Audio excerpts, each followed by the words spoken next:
Alrighty. I think we're good to go. Excuse me.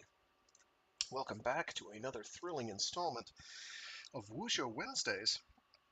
I'm your intrepid martial brother, Fraggeth, and today we're reading the final installment of Legends of the Condor Heroes, Volume 1, A Hero Born. Previously on, let's see, Guo Jing has met up with Jade Sun Wang Chuyi, I'm pretty sure is his name. The Iron Foot Immortal. He's the dude who stood at the edge of a cliff, standing on one foot for I don't know 10 years, something like that. Anyway, he's been kind of chaperoning our boy Guo Jing for the last chapter or so. Mostly because Guo Jing is sought after by some fairly unpleasant folks. Including Yang Kang, right? That's his name? Yang Kang? Adopted son. Oh, I should not have said that. The son of, yes, Yang Kang, who is the son of Wanyan Honglie, who is the sixth prince of the Jin.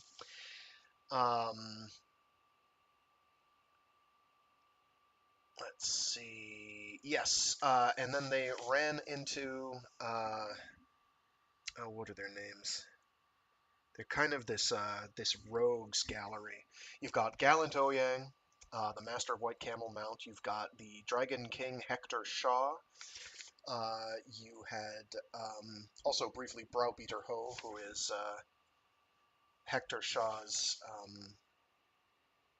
kind of they're buddies, as well as Lama Supreme Wisdom Lobsang Choden Rinpoche, say that 10 times fast, Tiger Peng and Greybeard Liang, or the Ginseng Immortal / Codger.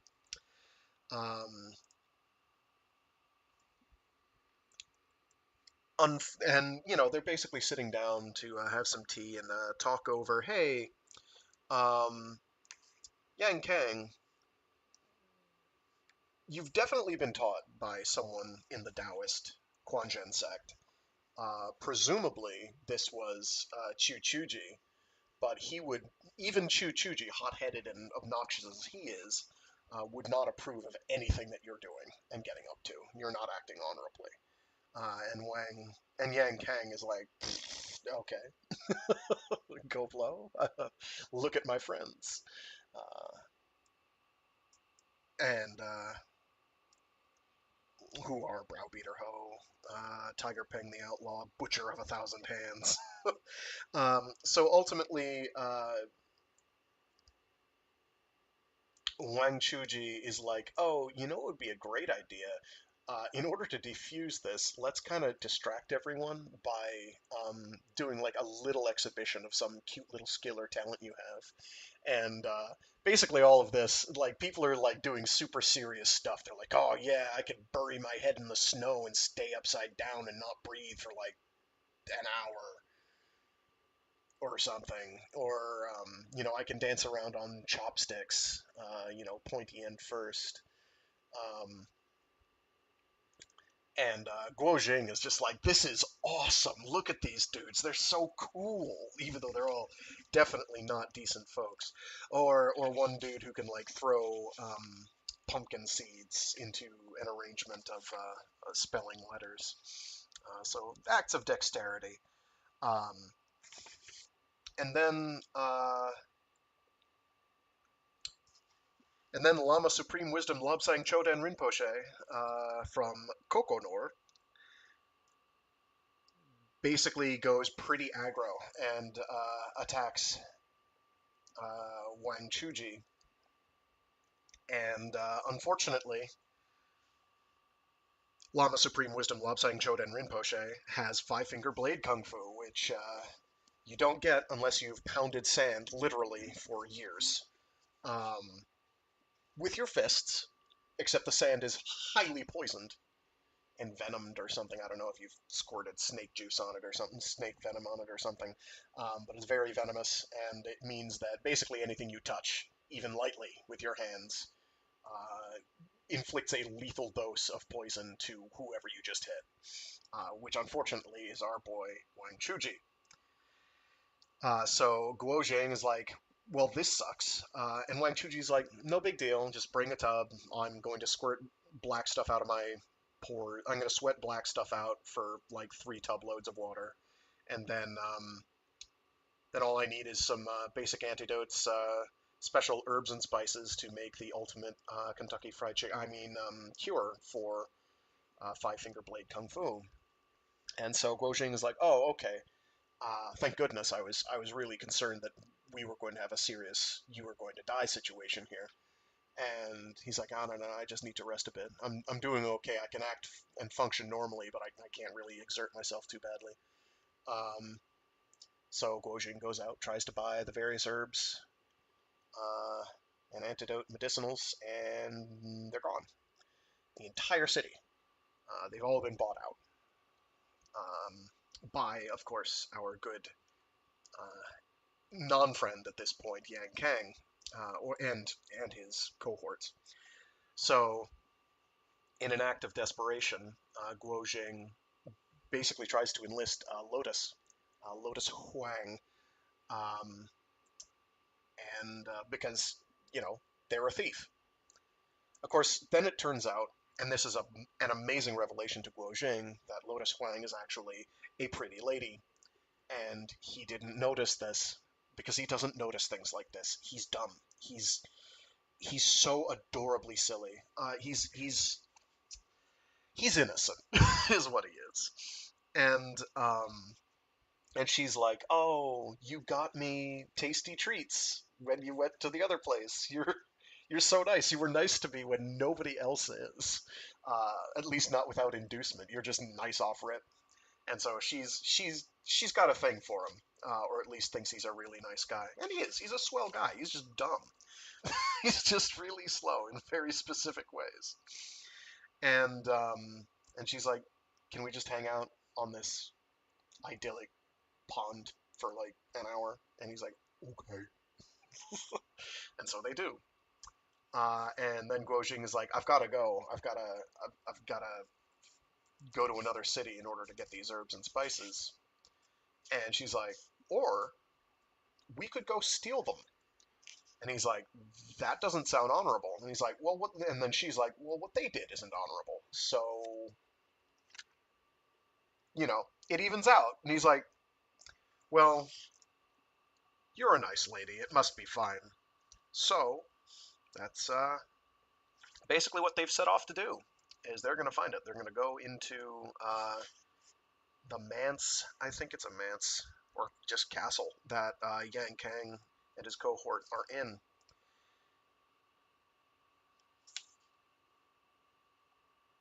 And that is where things are going to get real interesting. We're going to have about 6 plot twists in a row. We're going to find out what the 7 Freaks of the South have been up to. We're going to do a lot. We're covering a lot of territory. This is going to take a while. I also have a couple short appendices at the back that I want to read that are reasonably informative as to the translation process. Um,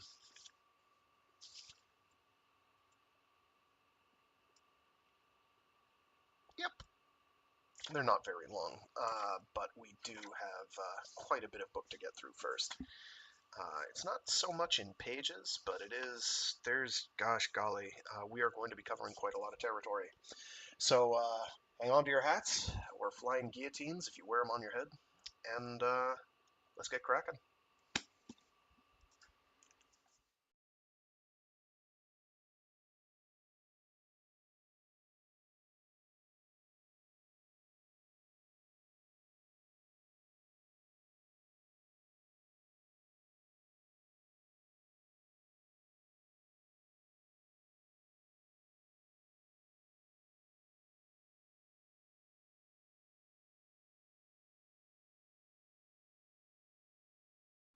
Chapter 9. Spear splits plow. 1. Guo Jing and Lotus sneaked around to the back of the palace and climbed over the wall into the courtyard. You have excellent lightness, Kung Fu, Lotus whispered to Guo Jing. Guo Jing beamed with pleasure from where he was crouching, looking out for movement inside.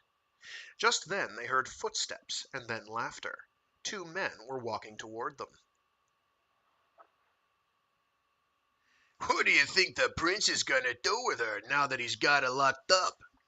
Do you have to ask? Have you ever seen a girl as luscious as that since the day you were born? Watch that the prince doesn't hear your dirty talk or he'll cut your head off. She may be pretty, but she's got nothing on the consort. That lowly country girl? Of course she's got nothing on the consort. But I thought you said the consort came from... He suddenly stopped and coughed. The prince took a beating today from that old Taoist. You'd better not upset him or he'll take it out on you. If he tries, I'll duck to the left, kick to the right. Sure, the first man laughed. So, Yang Kang has a sweetheart, Guo Jing said to himself. Oh, shoot. I've been saying the wrong name the whole time. Yang Kang is another guy entirely. Sorry. Yang Kang is the guy they've been after. Who is, he's a young princeling, son of Wanyan Honglie. So Wanyan Kang has a sweetheart, Guo Jing said to himself. No wonder he refused to marry Mu Yi's daughter. But then he should never have joined the competition, let alone taken her embroidered shoe. But what was that about keeping his lover locked up? Was he forcing her to stay against his will? The 2 simply dressed servant boys came closer, one carrying a lantern and the other a basket of food. First he locks 'em up, the one with the food basket said. Then he worries that they'll go hungry, this late at night. Winning over a lady takes charm and a gentle touch, don't you know? They laughed as they passed by and disappeared around a corner. Let's go and see how pretty she is, Lotus said in hushed tones, her curiosity getting the better of her. But Elder Wang's herbs, Guo Jing replied. I want to see the young lady first. Lotus scuttled off after the 2 servants. What's so interesting about a young lady? Guo Jing said to himself. I can't understand it. He knew that if a woman heard another described as beautiful, she would have to see it with her own eyes, especially if she was herself considered pretty. And Lotus was the type of girl who had to get what she wanted. So he set off after her. They followed the 2 servant boys through the vast Zhao Palace until they came to a large stand-alone house, guarded by an officer armed with a saber. Lotus and Guo Jing hid and listened as the servant boys exchanged a few words with the guard. He then opened the door, and the young men went inside. Before they could close the door again, Lotus picked up a stone and threw it at the lantern, extinguishing the flame with one poof. She then grabbed Guo Jing's hand and slipped through the door. The guard did not think it too strange. Rocks were known to fall sometimes from the roofs. The servants cursed and went to fetch tinder and a flint to relight it. They then carried the lantern across a small inner courtyard and in through another small door. Lotus and Guo Jing crept behind them and saw a large cage with iron bars. Inside sat 2 prisoners, a man and a young woman. One of the servants lit a candle, which he fed between the bars and placed on a table. Guo Jing peered closer. The man had a large gray beard. He looked angry. It was Mu Yi, and the young maiden sitting beside him, her eyes firmly set on the floor, was his daughter, Mercy. But what were they doing here? Wanyan Kang had taken them hostage. But why? Had he fallen in love with her after all? The servants proceeded to pass some snacks and dishes through the bars. Kill us already, if that's what you're planning. I'm fed up with being pampered like a pet. Hypocrites. With that, Mu Yi took one of the plates and smashed it on the ground. Just then a voice came from outside. Your Highness! It was the guard. Lotus and Guo Jing exchanged glances and slipped behind the door, just as Yan Kang entered. "Who has angered the valiant Mu Yi?" he announced. "Be careful, or I'll break your stinking legs." The servants dropped to their knees. "Please, sir." "Go, get out of here." Yes, sir. They stood up and scurried away, but as they got to the door, they turned and poked out their tongues and made faces at each other. Yan Kang waited for them to close the door before speaking. "Please don't be alarmed. I invited you and your daughter here to the palace for a special reason." Then why lock us up like common thieves? Mu Yi snarled in response. How dare you call it an invitation? "My apologies. Please be patient. I truly am very sorry." Such excuses are good for convincing a 3-year-old, but don't try them on me. It's just typical of you greedy officials, always feeding off us common folk. I've seen enough of it to know. Yan Kang tried several times to reply, but each time Mu Yi cut him off with another flood of angry retorts. Somehow the Jin prince managed to keep a smile on his face. "Father, please let him speak," Mercy pleaded quietly. Mu Yi snorted, but at last fell silent. "Your daughter possesses rare talent, and is of course extremely beautiful. I have eyes that can see. How could I not acknowledge it?" Mercy's cheeks flushed crimson, and she lowered her gaze even further. "But you see, I am the eldest son of the Prince of Zhao. My father is strict. If he found out I had agreed to marry a young girl of no family, a wandering performer from the rivers and lakes, he would be furious, and the people would despise him for it." What are you saying? "I would like you to stay a few days, rest, recover from your injuries, and then go back to your village. Wait until 2 summers have passed and the talk has died down, and then either I will go south to ask you for your daughter's hand in marriage, or you can send her here. Wouldn't that be better?" Mu Yi made no reply. He was thinking about something else. "My father has had to suffer enough from my mischief. Not 3 months ago he reprimanded me severely for my conduct. If he were to find out about this, there could never be a wedding. I beg you, sir, to keep it a secret." You mean my daughter is forever to be your secret wife? Your marriage will never be out in the open? "No, of course not. I will make proper arrangements when the time is right. I will have some men of the court act as matchmakers, and we will have a proper celebration." Mu Yi's expression changed suddenly. Bring your mother here. We can discuss it with her. "How could I let my mother know?" "How could I let my mother know?" Yan Kang laughed. There will be no agreement if your mother does not come. He grabbed the carafe of wine and threw it through the bars. Mercy had taken a shine to the young man ever since their duel. To her, the plan sounded perfect.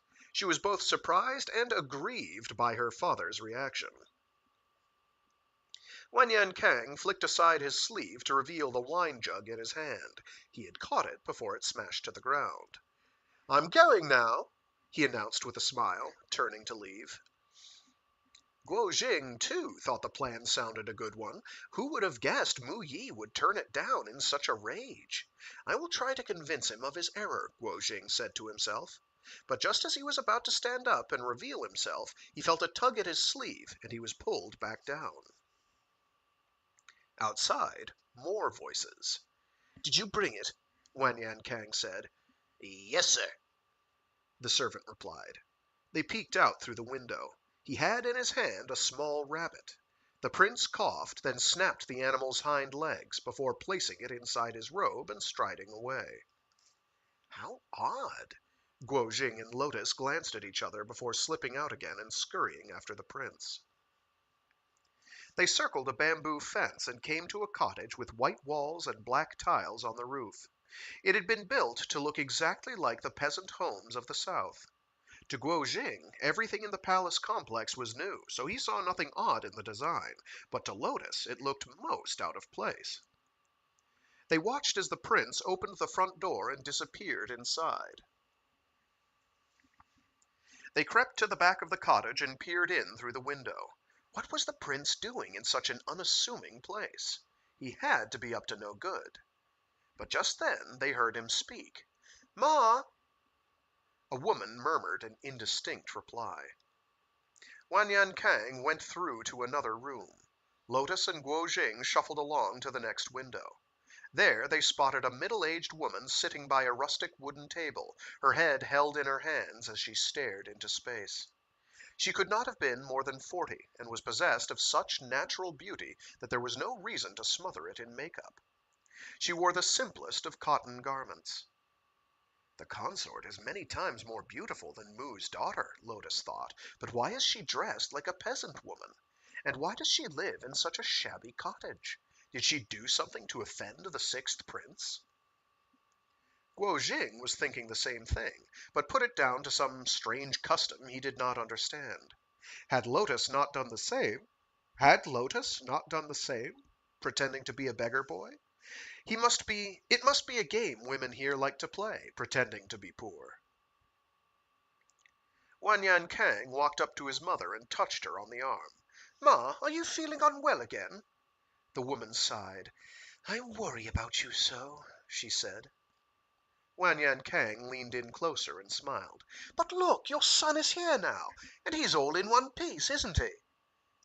His behavior struck the two onlookers as most arrogant and unfilial. "Except your eyes are puffy and your nose has been bleeding. All this messing around.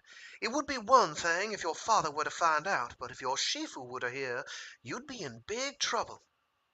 Ma, do you know who that Taoist was who appeared yesterday?" "Who?" she said, looking up at her son. My Shifu's martial brother, which would make him my martial uncle, I suppose. I pretended not to recognize him, just called him elder this, elder that. I could see it made him angry, but he couldn't do anything about it." He laughed. "Oh, dear." The consort looked worried now. "I've seen your Shifu angry.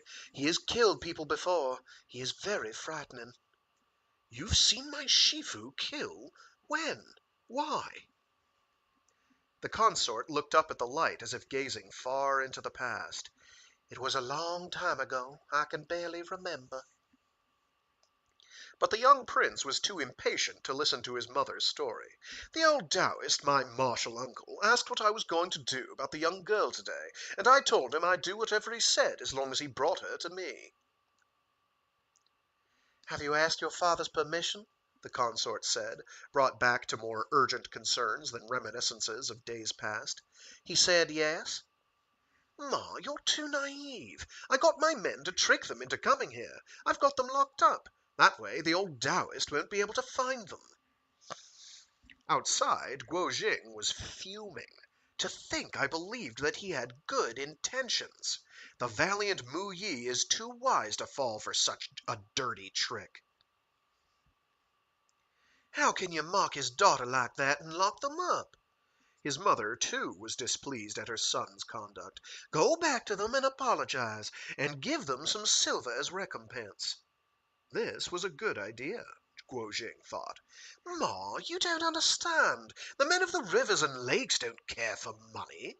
A man's reputation is more precious than gold. If I release them, he will tell everyone what happened, and my Shifu will find out." "So you plan to keep them locked up forever?" "I told them to go back to their village and wait for my return. 10, 20 years, it's up to them. A lifetime, if it pleases them." "A lifetime, if it pleases them." The young prince was really laughing now. Guo Jing was about to bang on the door and let the prince know what he thought of him, when a soft, smooth palm covered his lips and another hand seized his wrist. "Be calm." Guo Jing turned to Lotus and smiled faintly before turning back to the window. "That old Mu is smarter than I thought, though," the prince was saying. "He hasn't fallen for it yet, but we'll see how long he'll hold out." "Miss Mu is beautiful. I like her. Why don't I tell your father that you could do worse than take her for a wife? Then all will be well." Ma, do I have to keep reminding you? We are a royal family. How can I marry some wandering peasant girl from the rivers and lakes? Father says he will find me a suitable wife. It's just a shame we're Wanyans. Why? Because otherwise I could. Because otherwise I could. I'm sorry, I'm getting.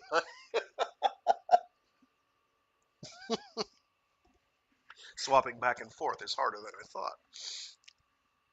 Because otherwise I could marry the princess and become the heir to the old Jin Empire. His mother sighed. Peasant girls aren't good enough for you, she said under her breath. If only you knew. Ma, let me tell you something funny.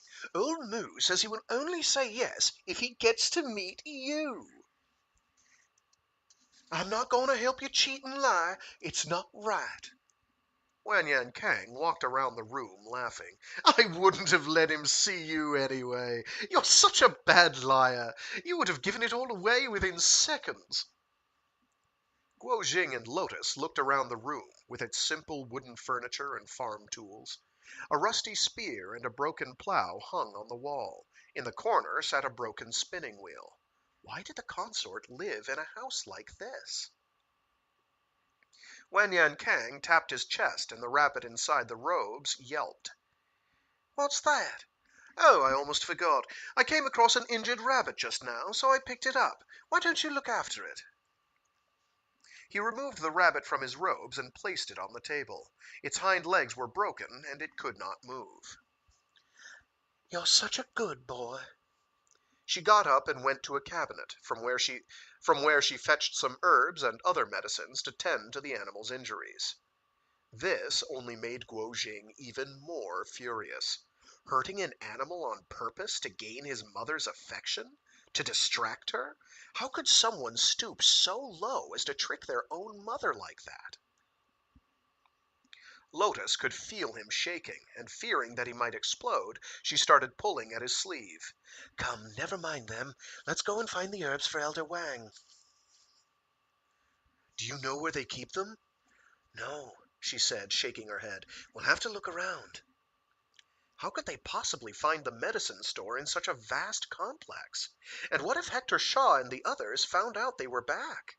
But just as he was about to discuss it with Lotus, a lantern flickered into view up ahead.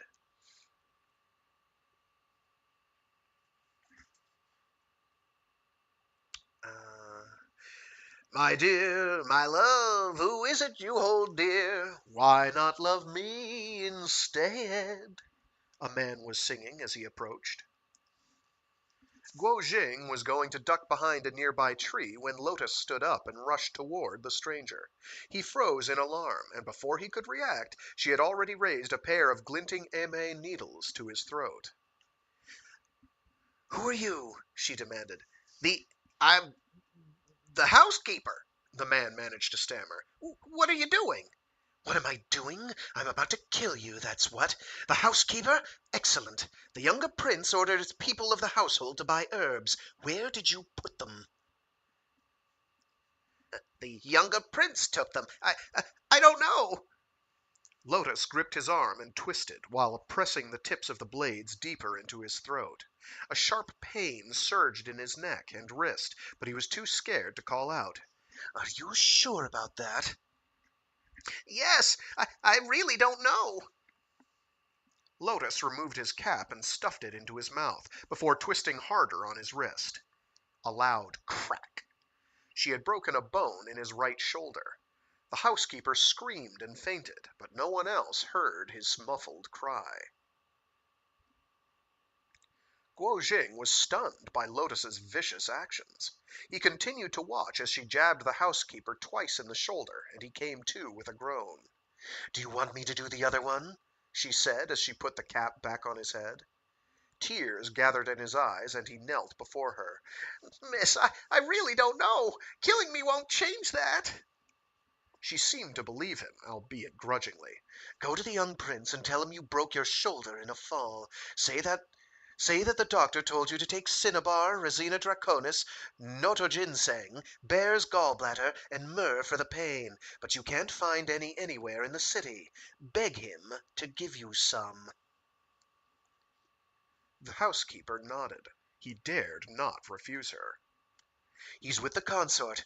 Go. I'll be right behind you. If you fail to get the herbs, or reveal in any way what actually happened, I will break your neck and scoop out your eyeballs. Do you remember which herbs I asked for?" She scratched her fingernail across his cheek as she spoke. He trembled, but struggled to his feet.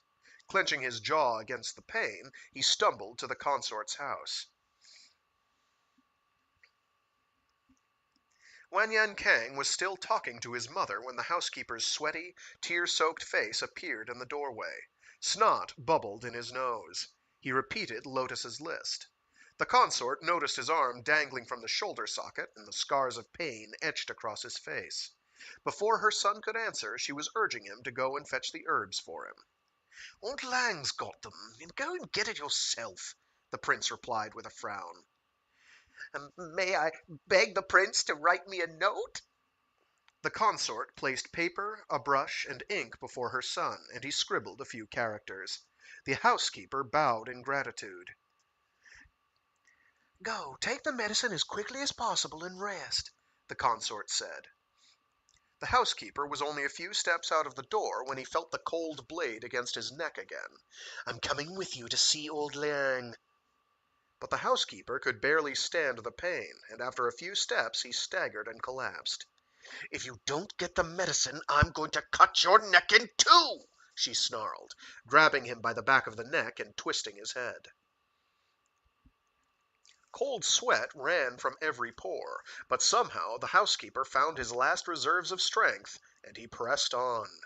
They passed at least half a dozen other servants, but though they clearly saw Lotus and Guo Jing, no one saw anything. No one said anything.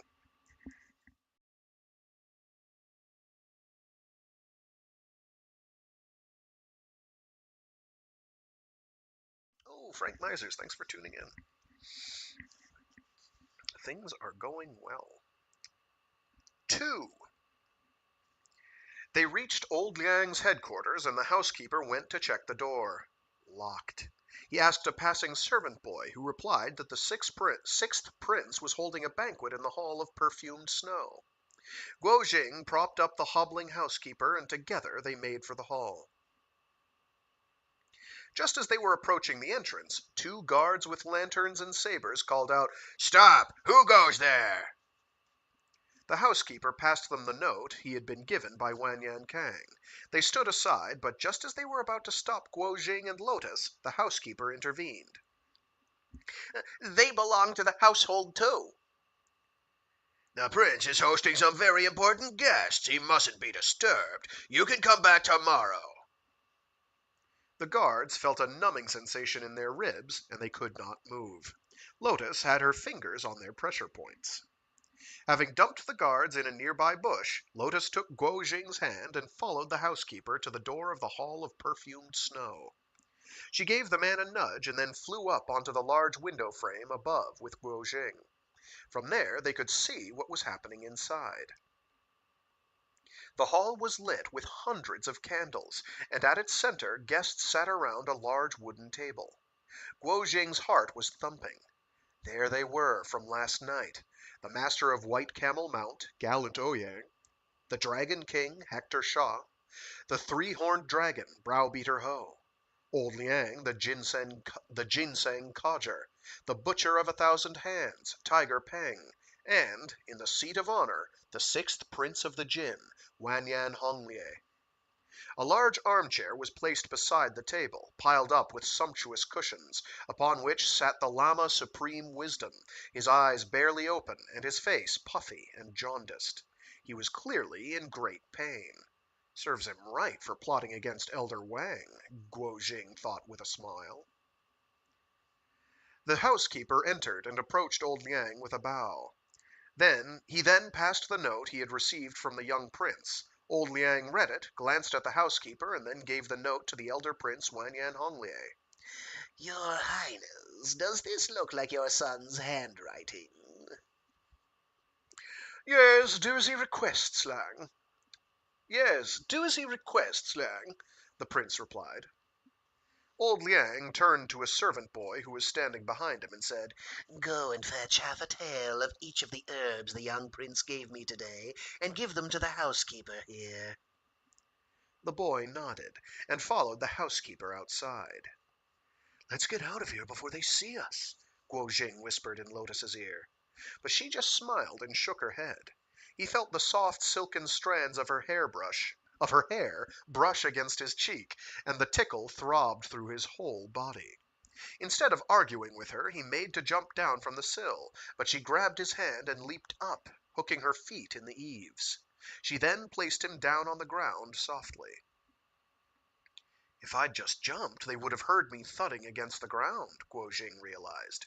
He was yet to learn the subtler tricks of the Jianghu. The housekeeper and the servant boy emerged from the hall, and Guo Jing followed.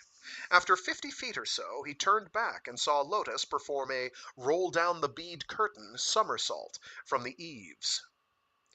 She then turned back to the window and glanced in, her robes flapping in the breeze like a blooming white lily in the night. No one had noticed her, so she turned to Guo Jing and watched him disappear into the darkness, before turning back to the action in the banqueting hall. Just then, Tiger Peng started looking around the room. Lotus ducked out of the way of the window and listened intently.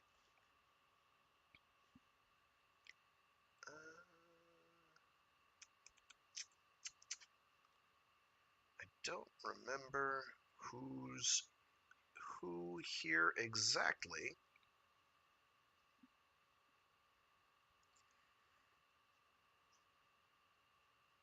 Did Wang Chuyi turn up yesterday by coincidence, or is something going on? A husky voice asked. Oh, sorry. That was the wrong one. Oops. Did Wang Chuyi turn up yesterday by coincidence, or is something going on? A husky voice asked. Never mind his intentions, Another voice boomed. If he doesn't die from the llama's attack, he'll surely be crippled. Lotus peeked inside. This was Tiger Peng, a stocky man with eyes like lightning. A clear and crisp voice replied, Guanzhen Kung Fu is famous even out in the far west where I come from. If it weren't for the Lama Supreme Wisdom's five-finger blade technique, we would have all been killed. No need to flatter me, Master Ouyang. We were both hurt. There was no winner in that fight. The Lama's voice was thick and deep. His injuries were graver than yours. Your reverence will be fine after some rest, gallant Ouyang replied. Silence descended before a toast was proposed. My esteemed guests, you have traveled thousands of li between you to be here today. I am most honored. The Jin Empire is humbled by your presence. This must be the sixth prince Wanyan Honglie, Lotus thought. The others replied with polite protestations, which the sixth prince waved away before continuing. The venerable Supreme Wisdom is Kokonor's most celebrated Lama. Master Liang controls the region beyond the passes of the northeast. Master Ouyang's fame extends farther than the Empire. Tiger Peng controls the central plains, and Dragon King Shah is master of the mighty Yellow River. If just one of you heroes gathered here today were to come to the aid of the Jin, we would surely prevail. But if all of you were to join us, well... He paused to chuckle. It would be like a lion fighting a rabbit. Old Liang smiled. Your Highness need only say the word, and we would be happy to.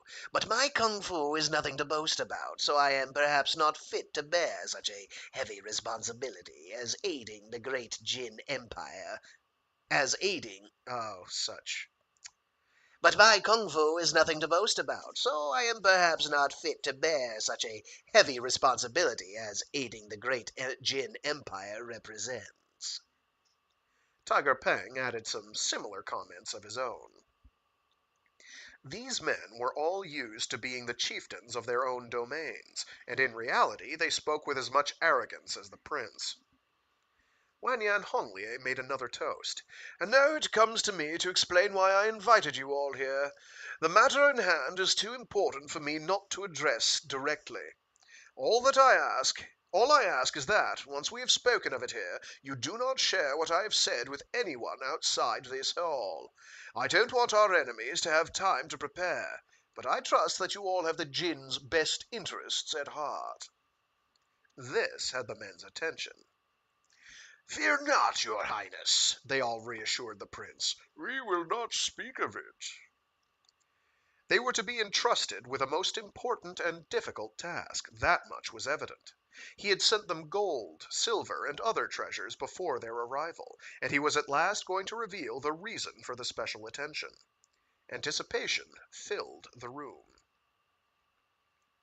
In the 3rd year of the reign of our great Emperor Taizong, the prince began, that is, almost 100 years ago, when the Huizong Emperor ruled the Song, 2 of our great generals led a mission south against the Chinese Empire, taking first the Emperor and then his successor captive.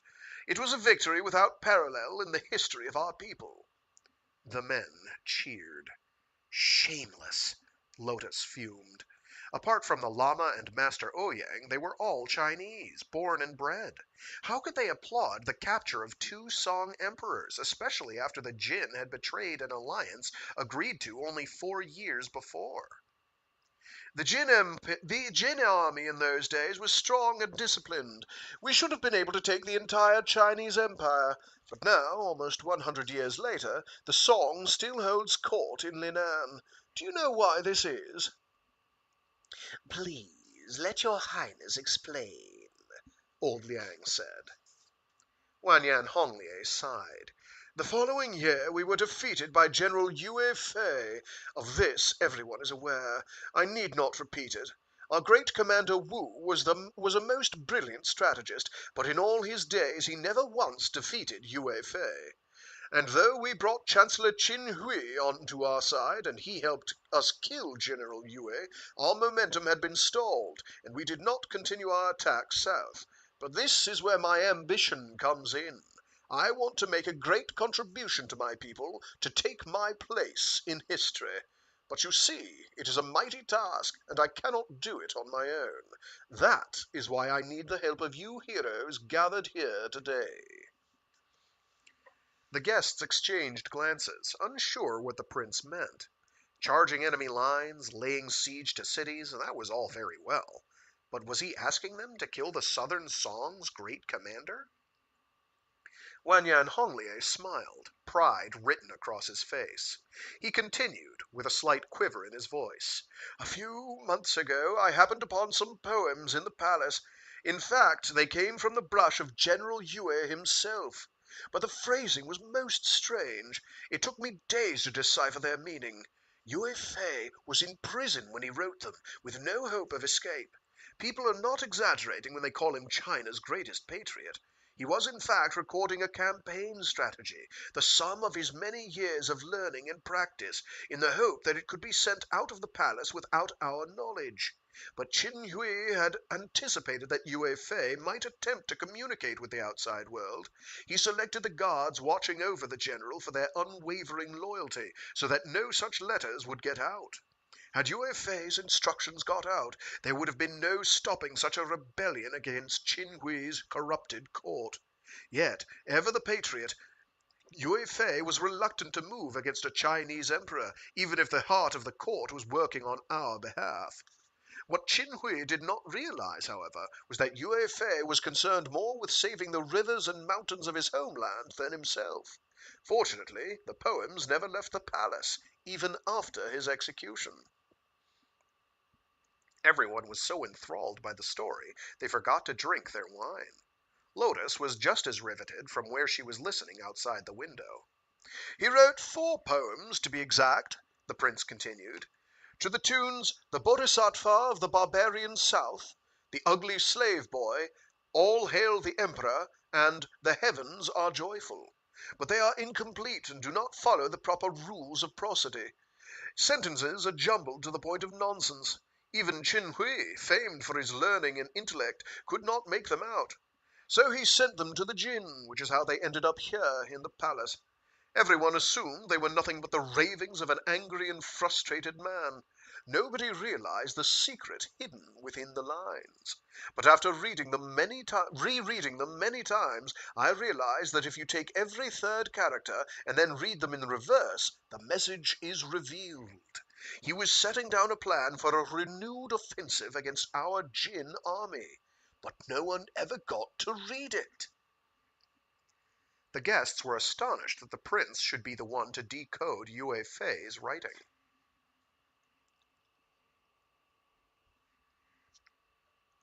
I think there must be some more poems buried with him in his tomb. Yue Fei's military prowess is without equal. No one was able to beat him while he was alive. So imagine if we had his secret strategies. The entire Song Empire would be ours. The prince wants us to dig up his grave and steal Yue Fei's poetry. The prince paused and then continued. You're all the bravest men for thousands of li. You must be wondering, how could I be asking you to rob his grave? And while Yue Fei may have been an enemy of the Jin, he is admired everywhere for his determination and loyalty to his country. To disturb his last place of rest would be most disrespectful. I've been reading through the papers my men have obtained from the Song court, and it appears that, after he was executed at Storm Pavilion and buried at the nearby Peace Bridge, his body was then moved to his current resting place by the West Lake, where the court built a memorial hall for him. But his clothes and personal effects were taken and buried elsewhere. This is where I believe the rest of his poetry will be found. He examined his guests intently. They were waiting for the exact location of the tomb. For a while I feared that the poems might have been lost in the move, but after extensive research I no longer believe this to be the case. The people of the Song hold the general in such high esteem that they could not possibly disturb his tomb. I am certain this is where they are, in Linan. But it is of vital importance that word of this does not spread. Others may go looking first. This is a very serious matter that concerns two great nations. I could not begin to undertake it without the help of the greatest heroes of the Wulin. The men nodded in agreement. Just as Wanyan Honglie was about to give the precise location of the tomb, the main door to the hall burst open, and a young boy, his face swollen and his cheeks as white as snow the snow outside, came rushing in. He ran straight for old Liang. Master!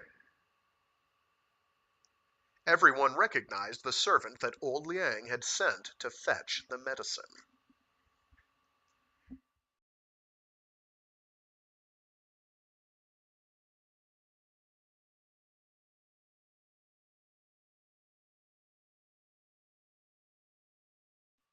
Three. Guo Jing went with the housekeeper and the servant boy to fetch the medicine. To make sure the housekeeper had no opportunity to explain to the young boy what they had done to him. They hobbled down a long corridor, passing many doors before arriving at old Liang's storeroom. The boy unlocked the door, entered, and lit a candle. Guo Jing stepped inside. His nose was assaulted by the aromas of hundreds of different medicines. The table, bench, and floor were all covered with bottles of strange dried plants, seeds, tree bark, and insects. Jars big and small, bowls, vats, and barrels. Old Liang may have only been a guest at the palace, but he had built up a considerable collection with which he could concoct all kinds of tinctures to treat every ailment. The boy knew exactly what he was looking for. He measured the herbs and divided them into packets wrapped in rice paper. He then gave them to the housekeeper. The housekeeper reached out and took them, before turning to leave. Now he had the medicine, he wanted to get out. Guo Jing made to follow, but suddenly the housekeeper pushed the door shut, locked it, and started shouting, "Thief! Thief!" Guo Jing threw his weight against the door, but it would not budge. The housekeeper then threw the medicine packets out of a small window and into a pool of water outside. Guo Jing was panicking now.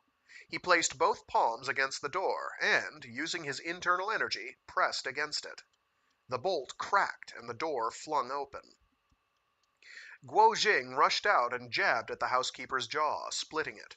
Luckily, the storeroom was so far out of the way, no one in the palace could hear what was going on. The boy had followed Guo Jing out into the corridor and was making for the banqueting hall. Guo Jing gave chase and caught the boy by the neck. The boy aimed a low, sweeping kick. Clearly, he had experienced many a fight while traveling with old Liang. Not only had Guo Jing lost the medicine, but he was now in danger of alerting the palace to his presence. Lotus, too, would be in mortal danger. He used a move from his split muscles technique in an effort to control the boy. Within moments he had managed to render the servant unconscious. He hid him in some nearby bushes and then hurried back to the storeroom, lit a candle, and looked inside. The housekeeper was still lying on the floor. Which jars had the boy taken the medicine from? Guo Jing cursed himself for not having paid more attention. The bottles were marked with strange symbols, but no Chinese characters that he could decipher. Perhaps he should just grab a small amount from as many as he could. That way, Elder Wang could choose for himself. The boy had been standing here when he had made his selection. Guo Jing grabbed a pile of paper packets and began filling them with handfuls of herbs. But just as he finished folding a wrap, he turned and knocked a large bamboo basket over. The lid rolled clear, and a loud hissing sound filled the storeroom. A blood-red snake launched itself at Guo Jing's face. Guo Jing jumped back. Most of the snake's body was still curled up inside the basket, and there was no knowing how big it was. It flicked its tongue at him. Guo Jing had never seen such a large snake before. The ones in Mongolia had been stunted by year after year of cold winters. He stepped back and banged into the table. The candle went out with a poof. The darkness was instant and absolute. He turned to the door, but just as he reached the handle, he felt something wrap itself around his leg. He tried to jump clear, but at that moment, a cold sensation went through his arm. He could not move it. With his free hand he fumbled for the little dagger Temujin had given him. A bitter stench filled his nostrils and something cold moved across his cheek. The snake's tongue. He grabbed it by the neck, but it pulled closer. Guo Jing squeezed as hard as he could, amazed at the animal's power. Guo Jing was growing weaker, and he was having difficulty breathing. The snake was now wrapped around his chest and pulling tighter all the time. He pushed back with what he had left of his internal energy, gaining a moment of relief before the snake tightened again around his lungs. He had barely any strength left in his good arm now. The snake's breath was making him feel nauseous. He would not be able to hold on much longer. Meanwhile, the servant boy awoke in the bushes. Where was the intruder? He ran back to the storeroom, but all looked dark and silent. The young man must have fled. He ran back toward the Hall of Perfumed Snow to report to his master.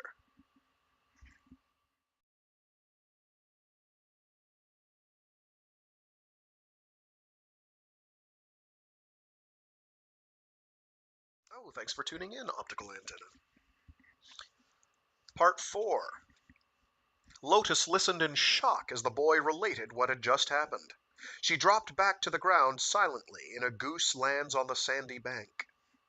Everyone had been too enraptured with the prince's story to pay attention to what had been going on outside the hall, but now they were on alert. Old Liang had heard her. Seconds later he was standing before her, blocking her way. Who are you? Lotus could see old Liang's kung fu was more accomplished than her own, and he had a room full of companions also famed for their martial arts. Isn't this plum tree beautiful? Could you break off a small branch for me?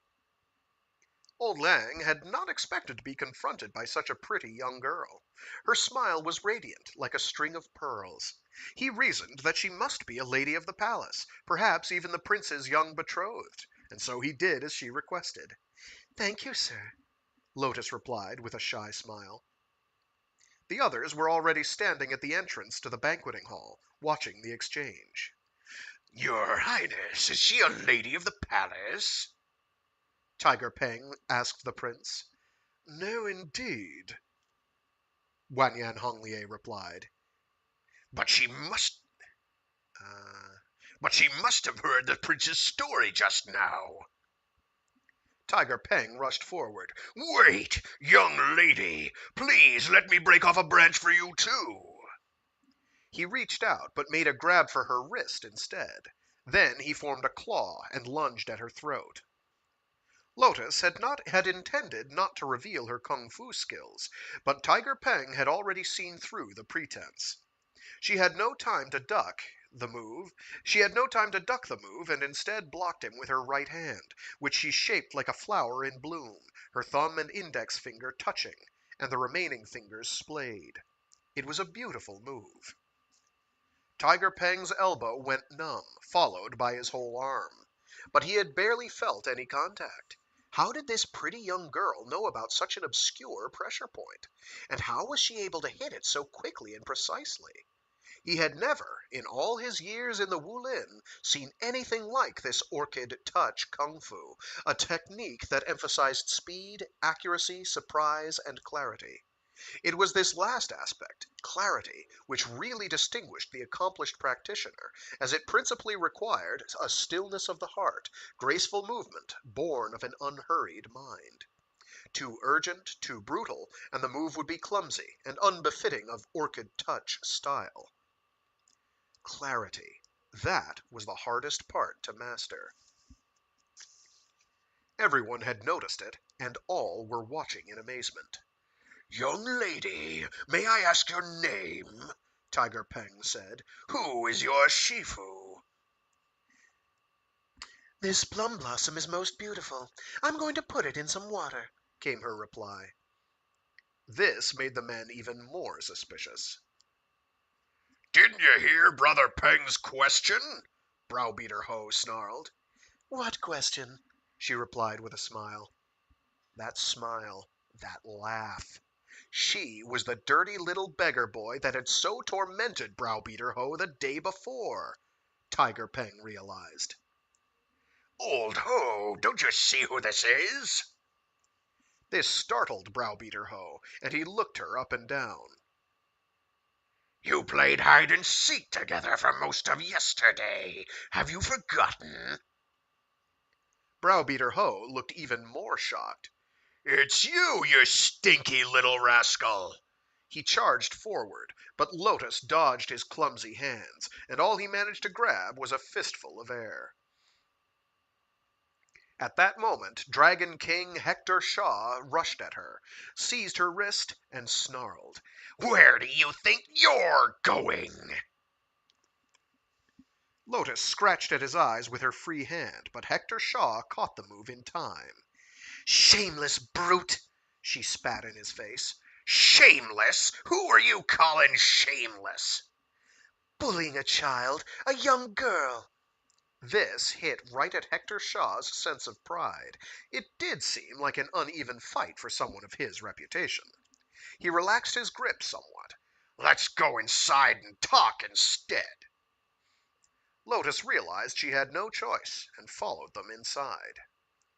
Let me give the stinking little rascal a good beating first, Browbeater Ho said, preparing to strike again. Let's find out who her master is, who sent her, Tiger Peng said. Her level of kung fu and rich clothing were enough to tell him it had to be someone very influential. They had to know who they were dealing with before making any rash decisions. But Browbeater Ho could not contain himself and launched his fist at Lotus. She dodged again. "You really want to fight?" she asked. You think I'm joking? You won't get away this time. He did not want to have to chase her again, knowing he would be unable to keep up.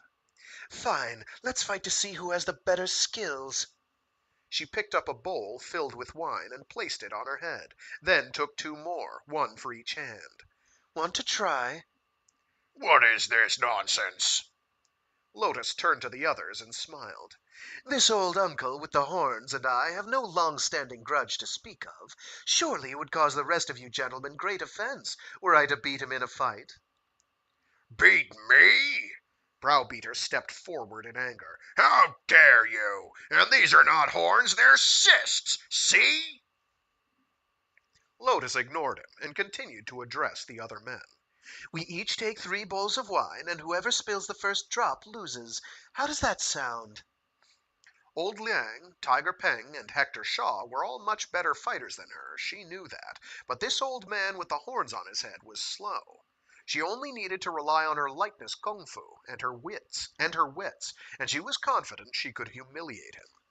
But what if she were overestimating her own abilities? Her best tactic was to continue playing the fool. That way they would not take her seriously. I'm not here to play parlor games, exclaimed Browbeater Ho angrily, and he ran at her with his fists raised. Again Lotus dodged out of his way. "Fine, we'll do it like this. I'll have the 3 bowls of wine, you fight empty-handed." Browbeater Ho had never been able to claim a reputation equal to his martial brother Hector Shaw, but he was a well-regarded fighter nevertheless. He did not take kindly to being humiliated like this, so, without pausing for thought, he placed a bowl of wine on his head and grabbed 2 more, one for each hand. He then bent his left leg and kicked with his right. "That's more like it," Lotus called out, before flying across the room in a graceful display of lightness kung fu. Browbeater Ho followed, kicking wildly, but he was never even close to hitting her. The hall erupted in laughter. Lotus kept her focus steady and her body balanced, her robes fluttering after her. She looked as if she were floating on clouds, or had wheels attached to her feet. Browbeater Ho's strides were clumsy, where hers were delicate and smooth. He puffed and clattered. She danced around him, aiming at his wine bowls with her elbows, forcing him to lurch out of her way. "The girl has skill," old Liang thought to himself, "but I still fancy Browbeater Ho the better fighter." But Graybeard Liang's main concern was protecting his store of medicines, so while the others remained transfixed by the fight, he slipped toward the door. "If I'm missing cinnabar, resina draconis, noto ginseng, bear's gallbladder, and myrrh, then I'll know Wang Chuyi sent her." The medicines Wang Chuyi needed weren't expensive, but old Liang had many valuable ingredients in the storeroom that had taken him years to collect.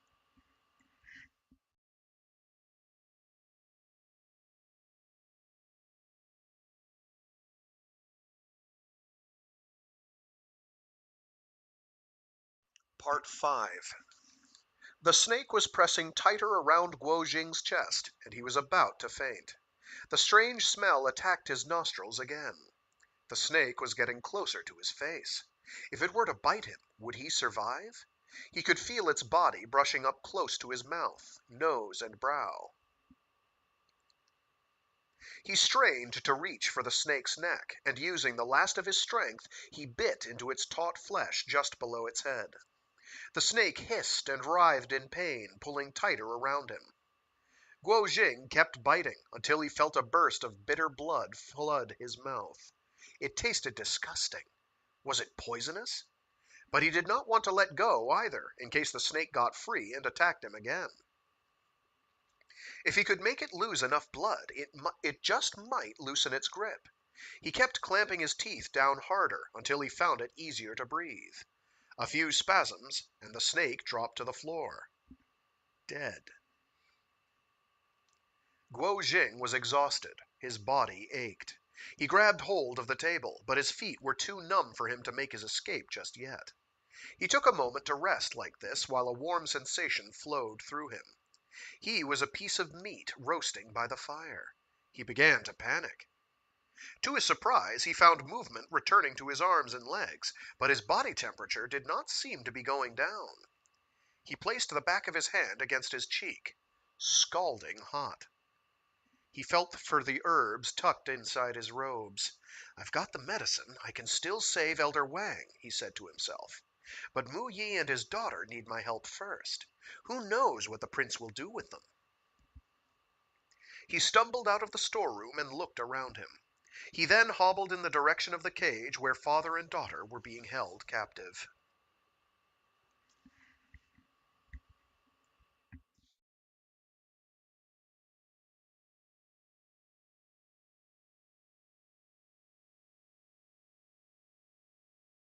Part 6.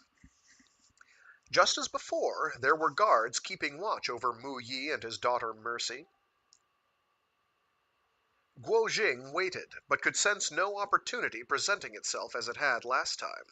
He moved round to the back and waited for the patrol guards to walk past, before jumping silently onto the roof and down into the courtyard. He leaned against the wall and listened. Once he was sure there were no guards inside, he slipped through the door and hissed, "Mr. Mu, I've come to help you escape." Sir, who are you? Mu Yi was shocked to see the young man. "My name is Guo Jing," he replied. Guo Jing? When the name had been spoken the day before, exhaustion and injury had prevented him from making the connection, but now the name struck at his eardrums. A sharp jolt shot through his body. What? Guo Jing? Your family name is Guo? "Yes, I was the one who fought with the prince yesterday." What is your father's name? "My father was Sky Fury Guo, but he's dead now." Guo Jing had learned his father's name from Zhu Kong, not his mother. Tears flooded Mu Yi's eyes. He looked up and sighed. Heavens above! He then reached through the bars and grabbed at Guo Jing's hands. Guo Jing could feel the old man shaking, and a few drops of hot, salty tears fell on his skin. "I have a small dagger. We can use it to pick the lock. Then Sir will be able to escape. Pay no attention to what the prince was telling you before. I overheard him. It's all lies." Your mother, Mu Yi continued, is her family name Li? Is she still alive? "Oh, you know my mother? She's in Mongolia." Mu Yi was even more excited now. He clutched even tighter at Guo Jing's hands. "Sir, please, I should break the lock." But Mu Yi gripped onto the young man's hands as if they were the most precious treasure he had ever had the pleasure to hold. I only have to close my eyes, and I can still picture your father. "Sir knew my father?" We were brothers in arms. We took an oath together, a bond closer than blood. We are not really looking for a husband for my daughter. We came looking for you, dear boy. This silly competition was just a ruse." At this point, Mu Yi started choking on his sobs and was unable to continue. Guo Jing's eyes were blurred with tears. Mu Yi was, in fact, none other than Iron Heart Yang. That fateful day, 18 years previously, in Ox Village, he had taken a spear to the back, but the horse had carried him away many li until he fell into some long grass. When he awoke by the first light of the following day, he managed to crawl to a nearby farm, where they fed and nursed him for a month, until he was well enough to get out of bed and move around with the aid of a walking stick. He had ended up in Lotus Pond Village, 15 li from Ox Village, and had been most fortunate to encounter such a kind family, whose young daughter had been particularly doting. Once strong enough, Ironheart was keen to go back to Ox Village to look for his wife, but dared only return by cover of darkness, for fear that it was under watch. As he approached their old house, he saw the door was ajar. His heart clenched tight, as if seized by a cold hand. He pushed open the door and entered.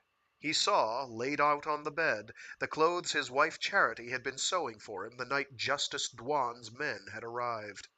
He looked up at the spot where the two spears had hung on the wall. One had been lost in battle, but the other remained, lonely and abandoned, just like Yang himself. Everything else was as it had been that night. His wife had not been back, and neither had the Guos. Perhaps she had returned to her parents in Plum Blossom Village?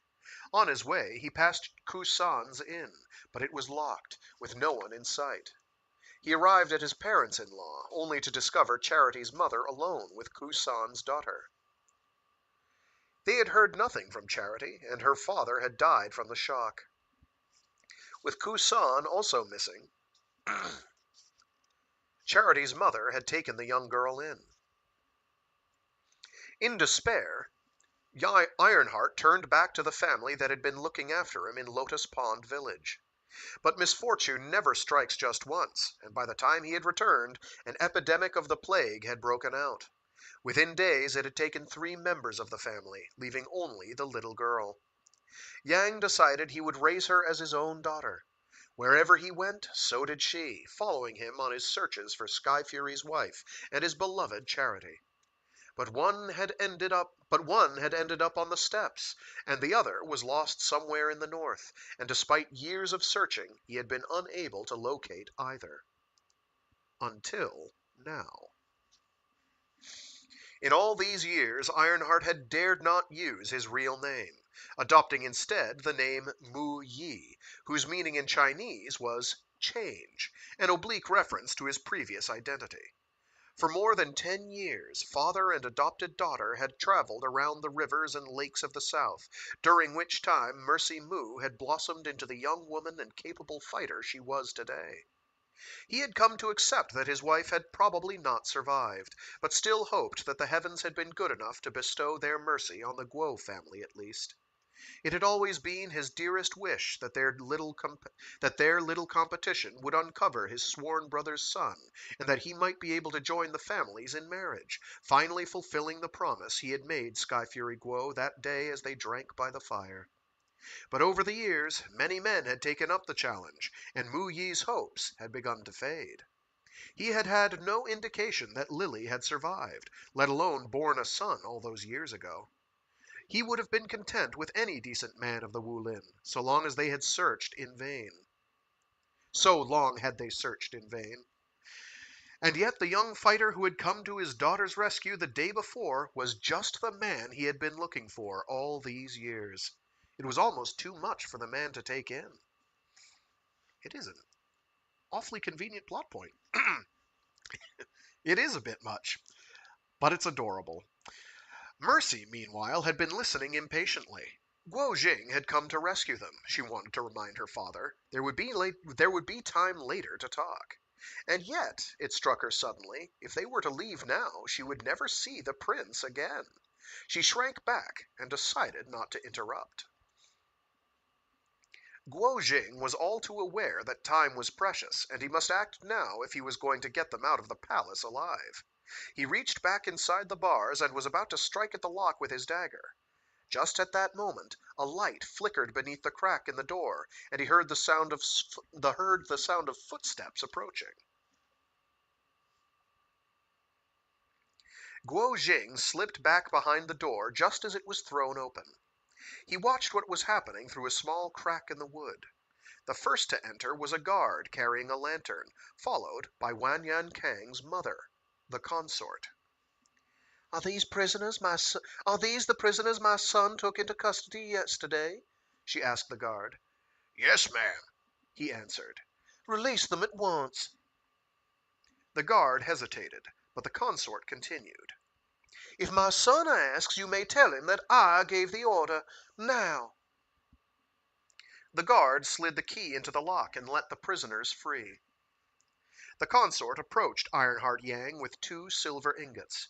Hurry now, she said. But Ironheart merely stood there, staring at the consort. He must be angry, she thought, noticing the strange look the old man was giving her. Please forgive my son, she said quietly, feeling deeply how they must have suffered. He has wronged you most gravely. But Ironheart could not take his eyes off her. He reached out, took the silver, and placed it inside his robes. He then took his daughter's hand and led her out. don't you have any manners? The guard said gruffly. Won't you thank the consort? But Ironheart gave no sign that he had heard him. Guo Jing waited until everyone had left. Once he was sure the consort had gone, he opened the door and peered around in the darkness. There was no sign of Mu Yi or his daughter. They must have left the palace, he thought, so he decided to go to the Hall of Perfumed Snow to drag Lotus away from her eavesdropping. He still needed to get the medicine to Elder Wang, after all. But before he was even halfway there, he spotted two figures carrying lanterns, rounding a corner up ahead. He ducked behind a small rockery covered in plants. But he had been seen. "Who's there?" The man was running at him, seemingly ready to fight. A palm struck at him. Guo Jing blocked the attack. Oh, who's there? Sorry. The man was running at him, seemingly ready to fight. A palm struck at him. Guo Jing blocked the attack. By the flickering light, he saw that it was none other than the young prince Yang Kang. The guard had gone straight to the prince to tell him of the consort's orders. "My mother has always been too kind. She doesn't see the bigger picture," Yang Kang had said to himself. "What if they go to my Shifu? I won't be able to deny what I've done." He had run out at once to try to find father and daughter before they could escape. Guo Jing was the last person he expected to encounter on the way. And now they would have to fight. Again. Guo Jing tried to run a few times, eager to get the medicines to Elder Wang, but Yang Kang blocked his path. He caught sight of the guard drawing his sword, ready to assist the prince. There was no way out now.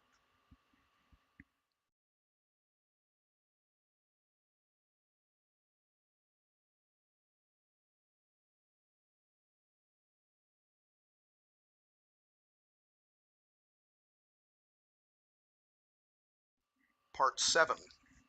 This is a long chapter. There are a lot of parts, there are a lot of moving parts. There's a lot going on. It all goes down. Part 7.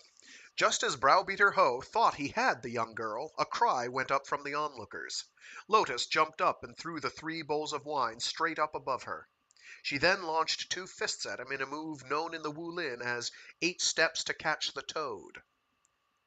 With his hands occupied by his own wine bowls, Browbeater Ho was unable to defend himself, so he lurched to the left. Lotus went in again with her right palm. Browbeater Ho blocked. Wine spilled onto his hands, and the bowl, balanced on his head, fell and broke against the stone floor.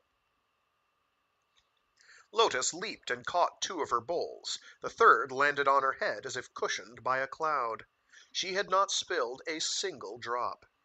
The crowd gasped in wonder, and gallant Ouyang exclaimed out loud, "Wonderful!" Hector Shaw shot him an icy glare, but he took no notice. "Most wonderful indeed." "Try again," Browbeater Ho snarled. "Haven't you had enough?" she said sweetly, tapping him on the cheek. "You are a tricky young thing," Hector Shaw said, furious on his martial brother's behalf. "Who is your Shifu?" "Let's save that for another time. Right now, I have to go." But Hector Shaw was already in the doorway, blocking Lotus's exit. She was perfectly aware of the extent of his kung fu, but she did not let her concern show. Instead, she frowned and spoke in a tone of frustration rather than fear. "Why do you stand in my way?" "I want to know which school you belong to and why you're here." "And what if I don't want to tell you?" she replied, arching her brow. "When the Dragon King asks a question, he gets an answer." She was not going to get out easily with all these fighters in the hall. But she saw old Liang was also making for the door. "Uncle, this horrible man won't let me go home." Old Liang could not help but be amused by her flirtatious manner. "The Dragon King asked you a question. Be a good girl and tell him what he wants to know. I'm sure he'll let you go after that." "But I don't feel like it," she said, giving him her sweetest smile. She then turned to Hector Shaw. "If you won't step aside, I'll just have to run past you." "Ha! See if you can," he sneered. "But you mustn't hit me," she said. "The Dragon King doesn't go around hitting young ladies." "Good. A gentleman never goes back on his word. Look, over there!" She pointed up into a corner of the room. Despite himself, Hector Shaw glanced in the direction she was pointing, and Lotus dashed at him. This is some Looney Tunes shenanigans, for sure. That's why these are adorable. I love these. They're so fun. She moved like lightning, but he was even faster. He held out two fingers at the same height as her eyes. If she didn't stop, she would be blinded. Lotus jumped back just in time. She kept trying, each time from a different angle, but still she could find no way past the bulky man. When one last attempt nearly resulted in her nose breaking against Hector Shaw's shiny bald head, she squealed with frustration. You can't beat the Dragon King at his. You can't beat the Dragon King at this game, old Liang laughed. Why not give up? He slipped past Shaw and hurried for his storeroom.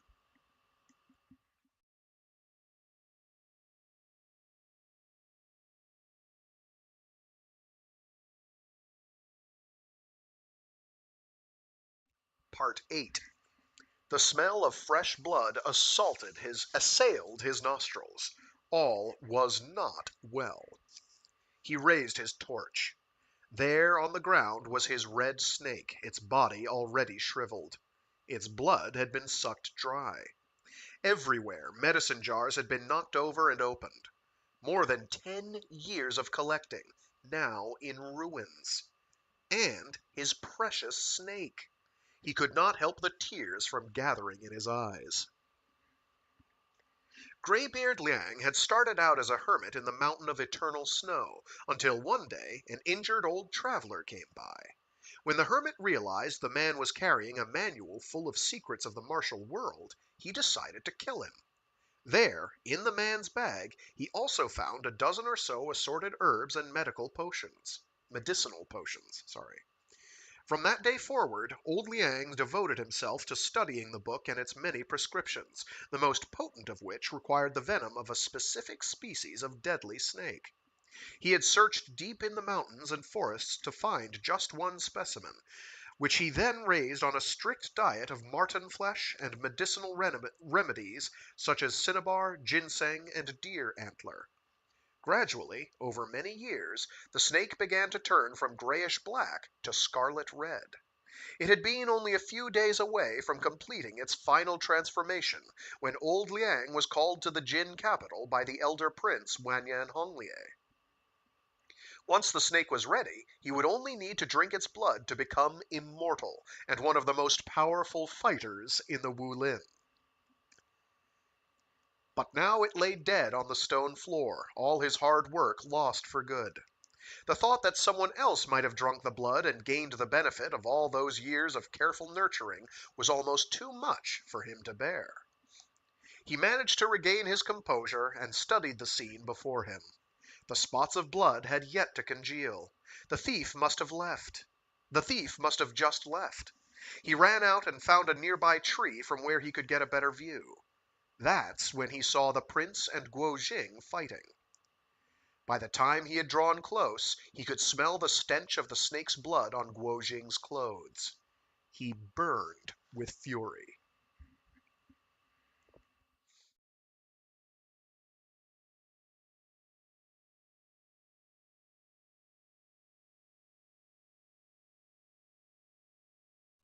Part 9.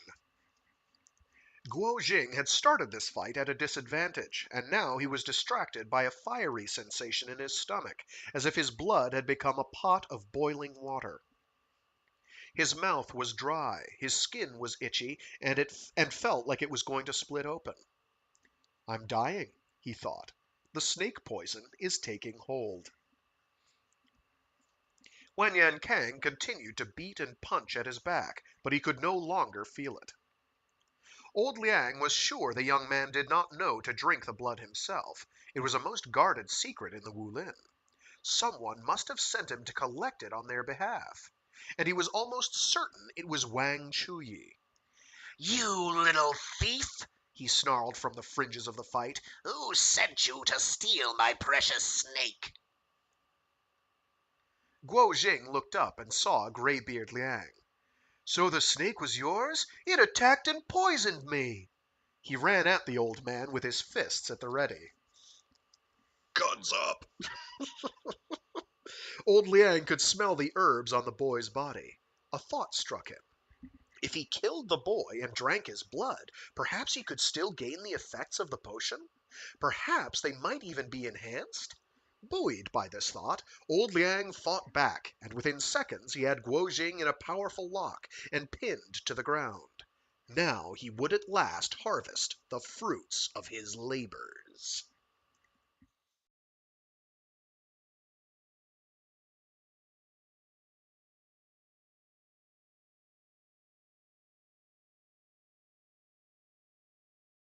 Part 10.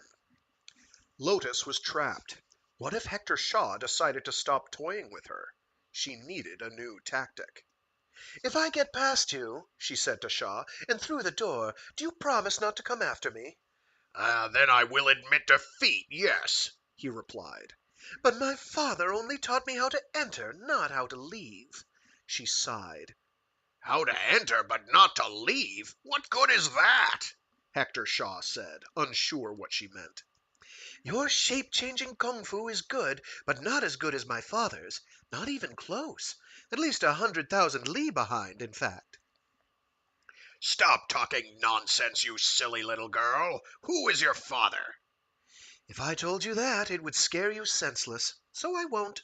He taught me how to enter a room using kung fu. He stood blocking the doorway just like you are now. He knew all the tricks. Made it very difficult. But if it were you trying to block me, I'd have no problem." "What difference does it make whether you're going in or going out of the room?" Hector Shaw sneered. "Come then, show me."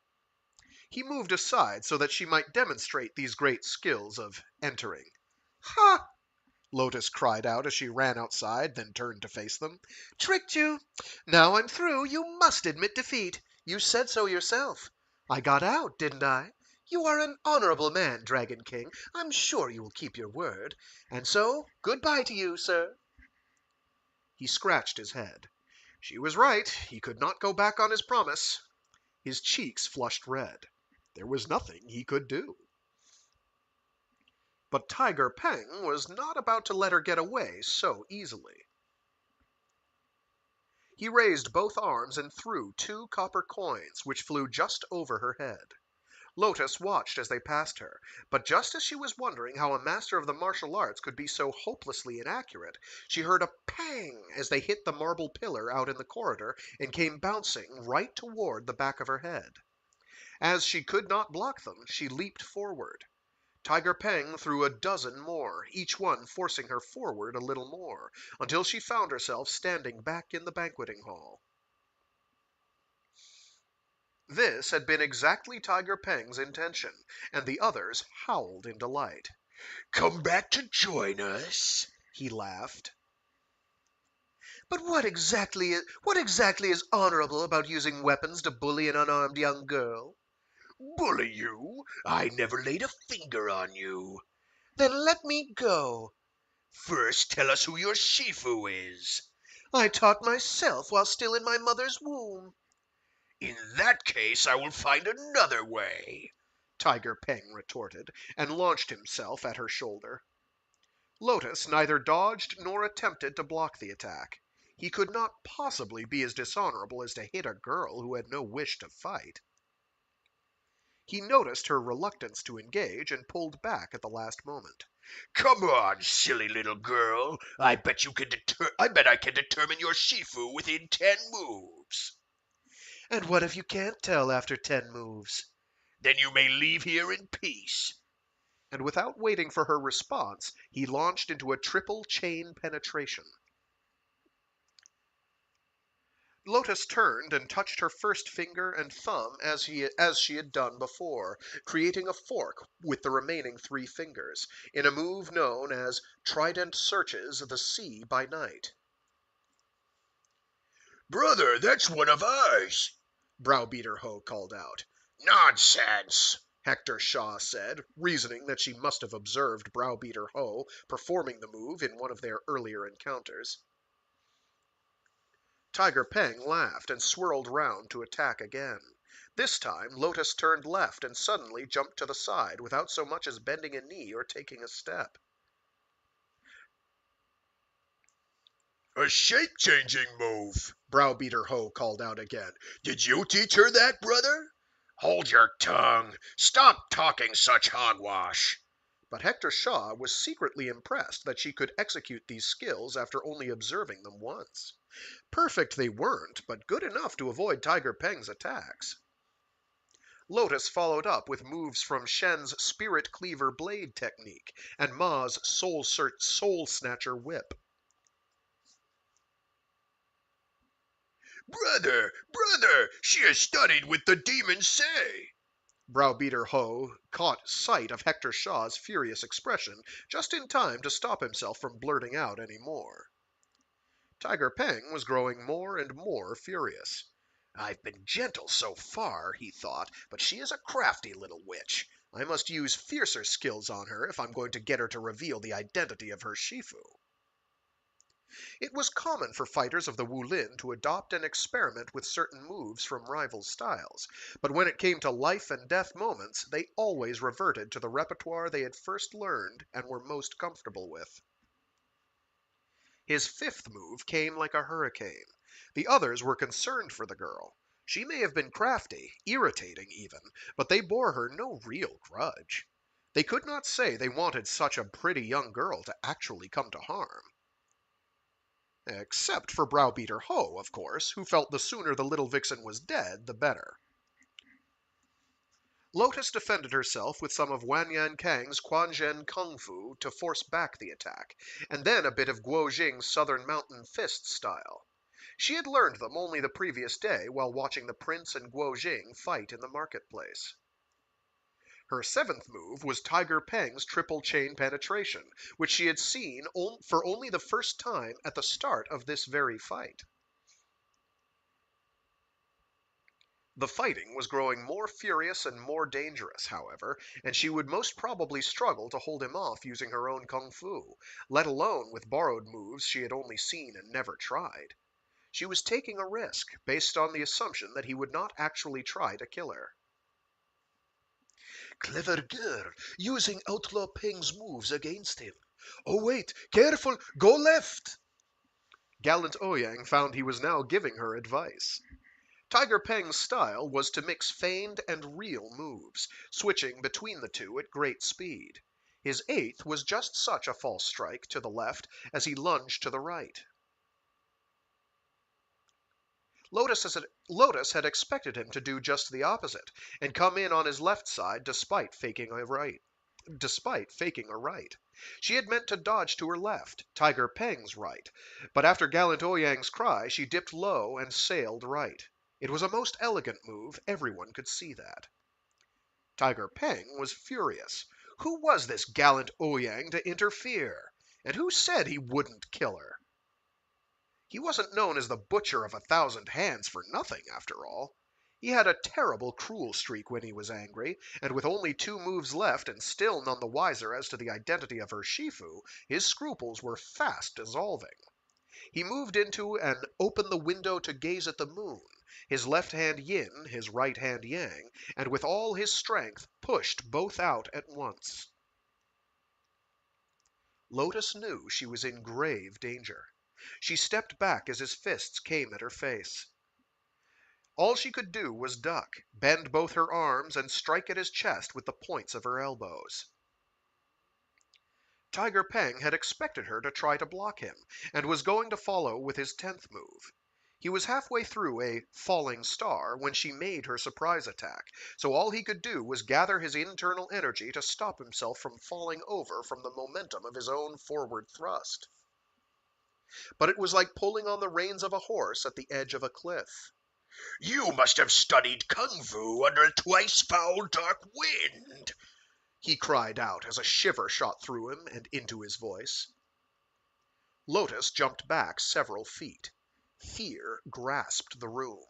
Everyone present, apart from the 6th Prince of Zhao, Wanyan Honglie, knew about the fearsome might of twice foul dark wind.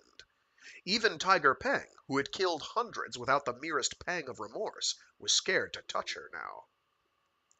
Lotus pushed him away and steadied herself. Every part of her ached, and her arms were numb. But before she could say anything, a cry pierced the night sky. Guo Jing! It sounded like he was in danger. The blood drained from her cheeks.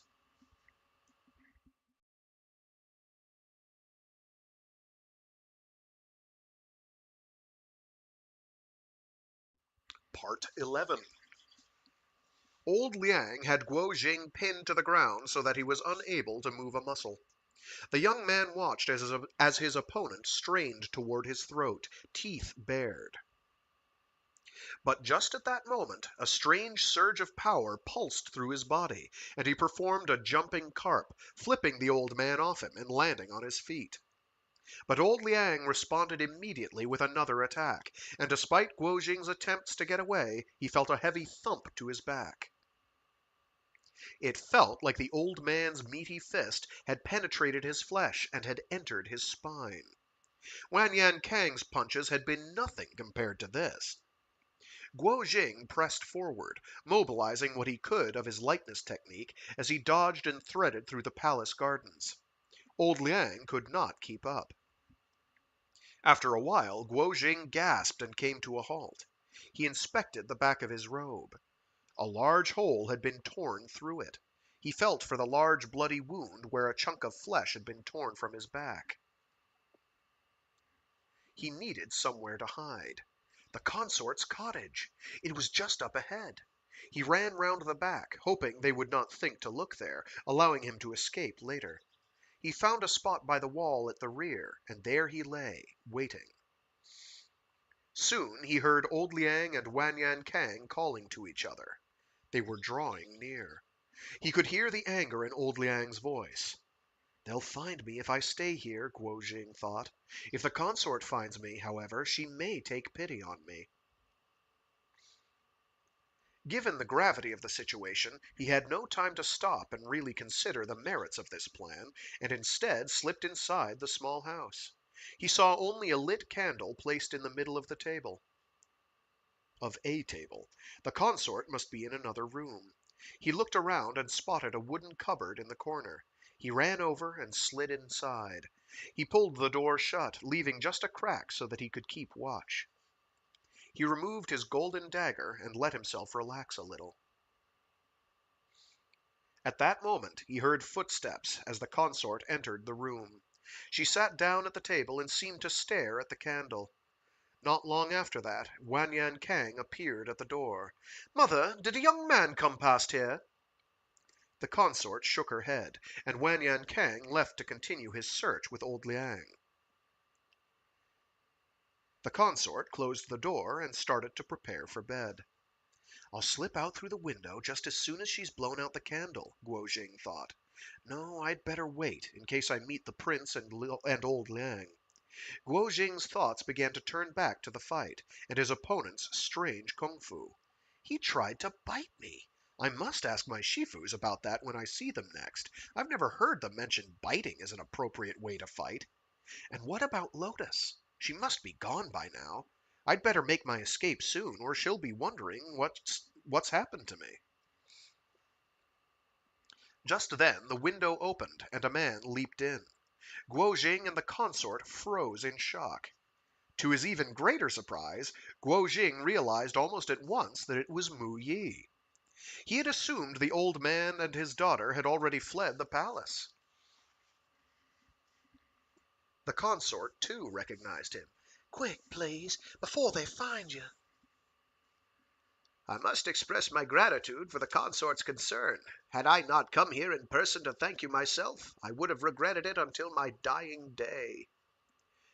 Yet a hint of bitterness and sarcasm could be heard in his voice. Never mind that. My son wronged you and your daughter. Ironheart Yang cast his eyes around the room. A cupboard, lamp, and bed. That was it.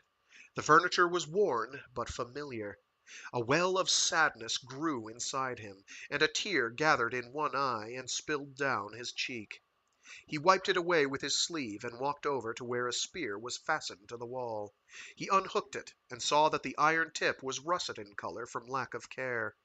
He could still make out the characters carved on the shaft. Ironheart Yang.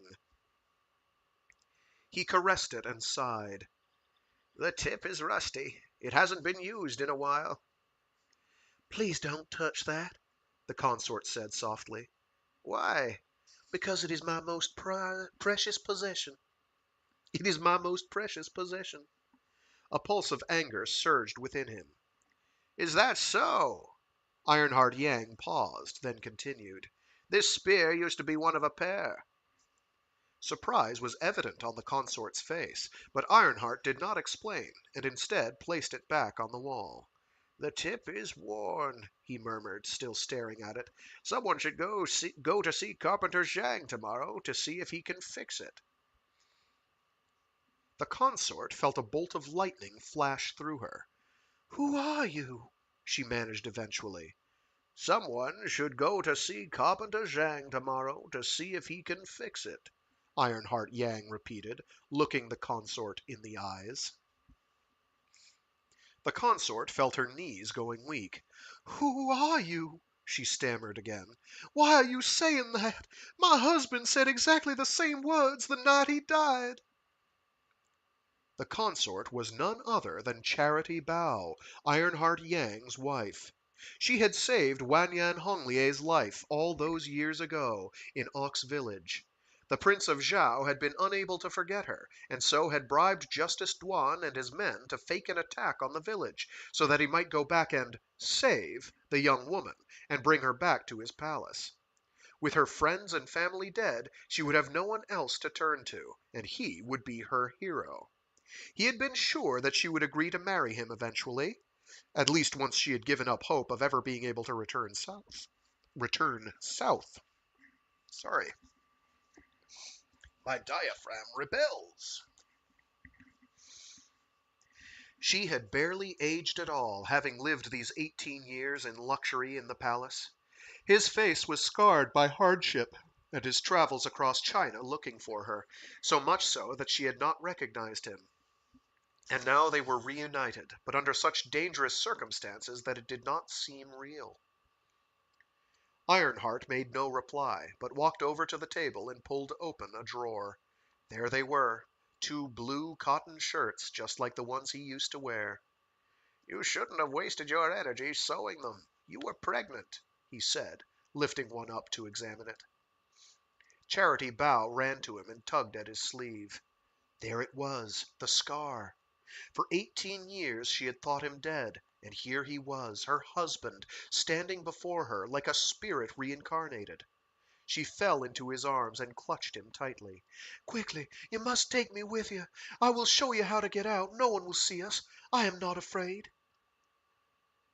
Ironheart held his wife in his arms, and tears cleaned his cheeks.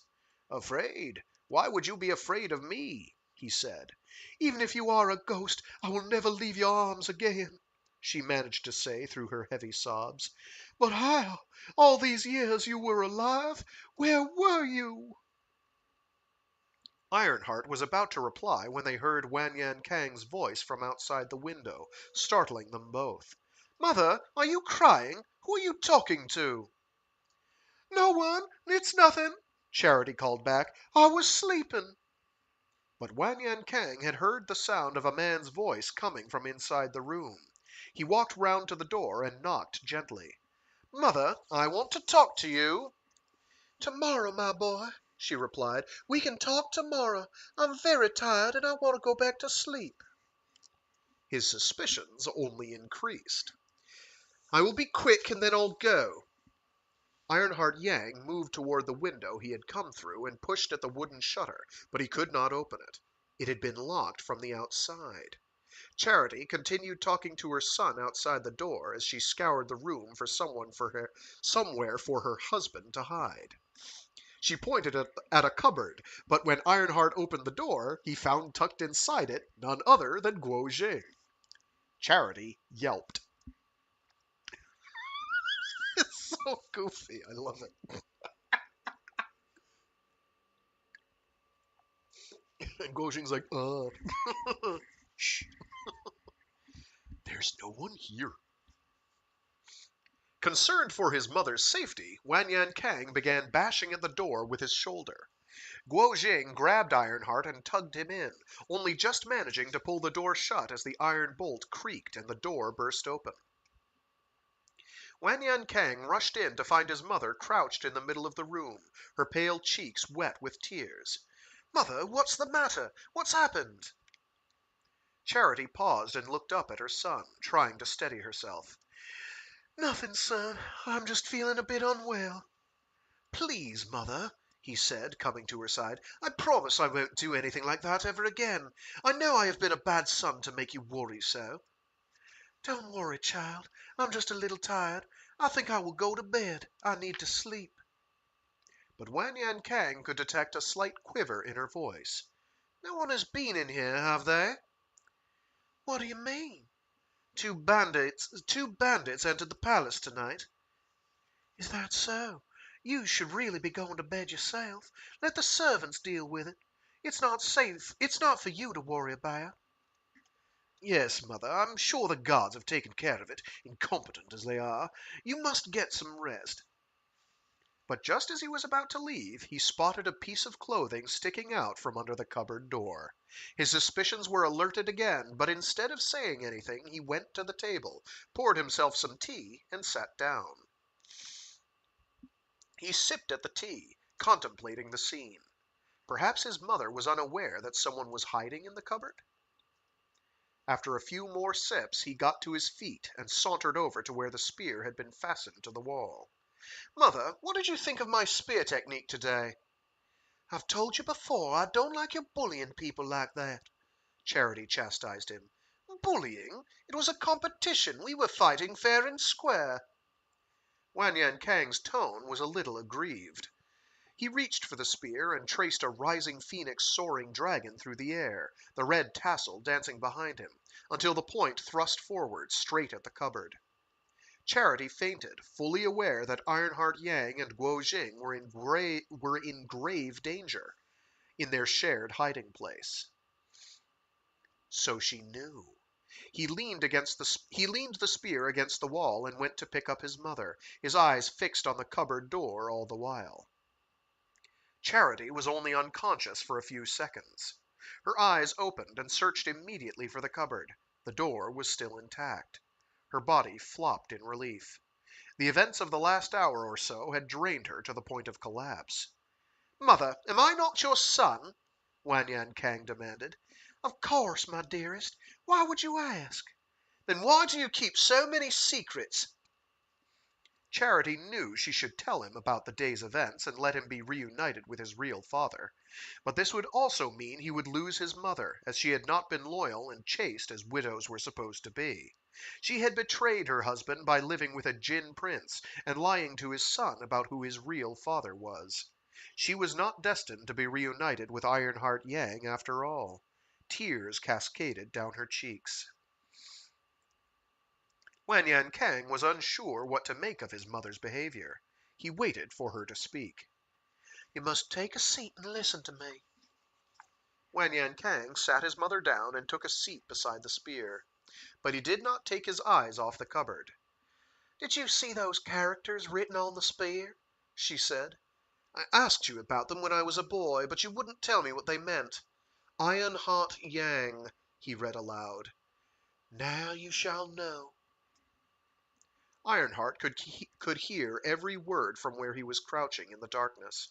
But Charity was used to life in a Jin palace. How could she possibly return to him and live in a dirty hut? Go from prince's consort to farmer's wife again? Could she be about to reveal his identity? His son might kill him. He listened intently as she began.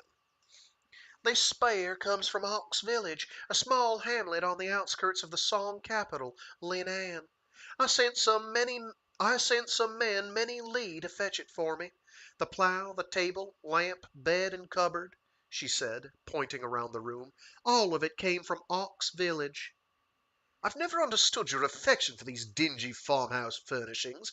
You could have the finest comforts money can buy, but you won't take them." To you they are dingy, but to me this is the most beautifully decorated room I could hope for. I pity you sometimes, my son, that you have never lived with your real mother and father in a place just as dingy as this." Ironheart Yang could feel tears bubbling up inside him as he listened. But Yang Kang's response was laughter. "Aw, you really are getting stranger and stranger. Why would Pa agree to live in a place like this?" "It is a shame indeed that he has not had the chance. He has spent the last 18 years wandering the rivers and lakes of the South. A room such as this would have been more than enough for him." "Mother, what are you saying?" There was a tremor in his voice now. "What do you think I'm saying? Do you know who your real father is?" Charity's tone was sharper than she had intended. "My father is the 6th Prince of Zhao, Wanyan Honglie. Mother, why are you asking me these questions?" Charity rose to her feet and took the spear in her hands. She cradled it to her bosom, and with the tears once again in full flow, she turned to her son. "My child, it is not your fault. I should have told you long ago. This spear, it belongs to your father, your real father." She traced her fingers along the characters carved into the shaft of the spear. "Ironheart Yang." "Nonsense! Stop it, Ma! You've gone mad!" The young prince's body was shaking violently. "I shall call for the doctor." "Nonsense! Nonsense, is it? Son, you are no Jin prince. You are Chinese. Your real name is Yang Kang." "I will ask my father." He turned to leave the room. "He's here!" Charity cried. "Your father is here!" She opened the cupboard door, reached for her husband's hand, and pulled him out of the darkness and into the room. "You!" Wanyan Kang grabbed the spear and aimed it at Ironheart's throat. "But he's your father! Don't you understand?" Charity ran toward her husband and then fell to the floor. Wanyan Kang froze, lurched a few steps, and pulled the spear back. She was covered in blood. Had he killed his own mother? He stood watching, helpless. Ironheart Yang scooped his wife into his arms and ran for the door. "Put her down!" the young prince cried out, launching into a wild goose leaves the flock, thrusting his spear at Ironheart's back. Ironheart heard the rush of air and reached back, seizing the spear 5 inches from the tip with his left hand. His Yang family spear technique was unrivaled. He thrust backward in a returning horse, a move unique to the Yang family. Usually he would have spun round and grabbed with his right, too, but he was still holding Charity in his arms. This is a move we Yang men teach our sons, but your Shifu won't have taught it to you." The force pushing from both ends snapped the old spear in half. "He's your own flesh and blood! Your father!" Guo Jing, who could bear to watch no longer, rushed forward. "Why do you disrespect him in this manner?" The prince hesitated. Ironheart Yang dropped his end of the spear, and, holding his beloved wife tight to his chest, stumbled out of the room. Following her directions, he supported her as they ran through the complex to where Mercy was waiting outside the palace walls. She helped them climb down the other side, and together they fled.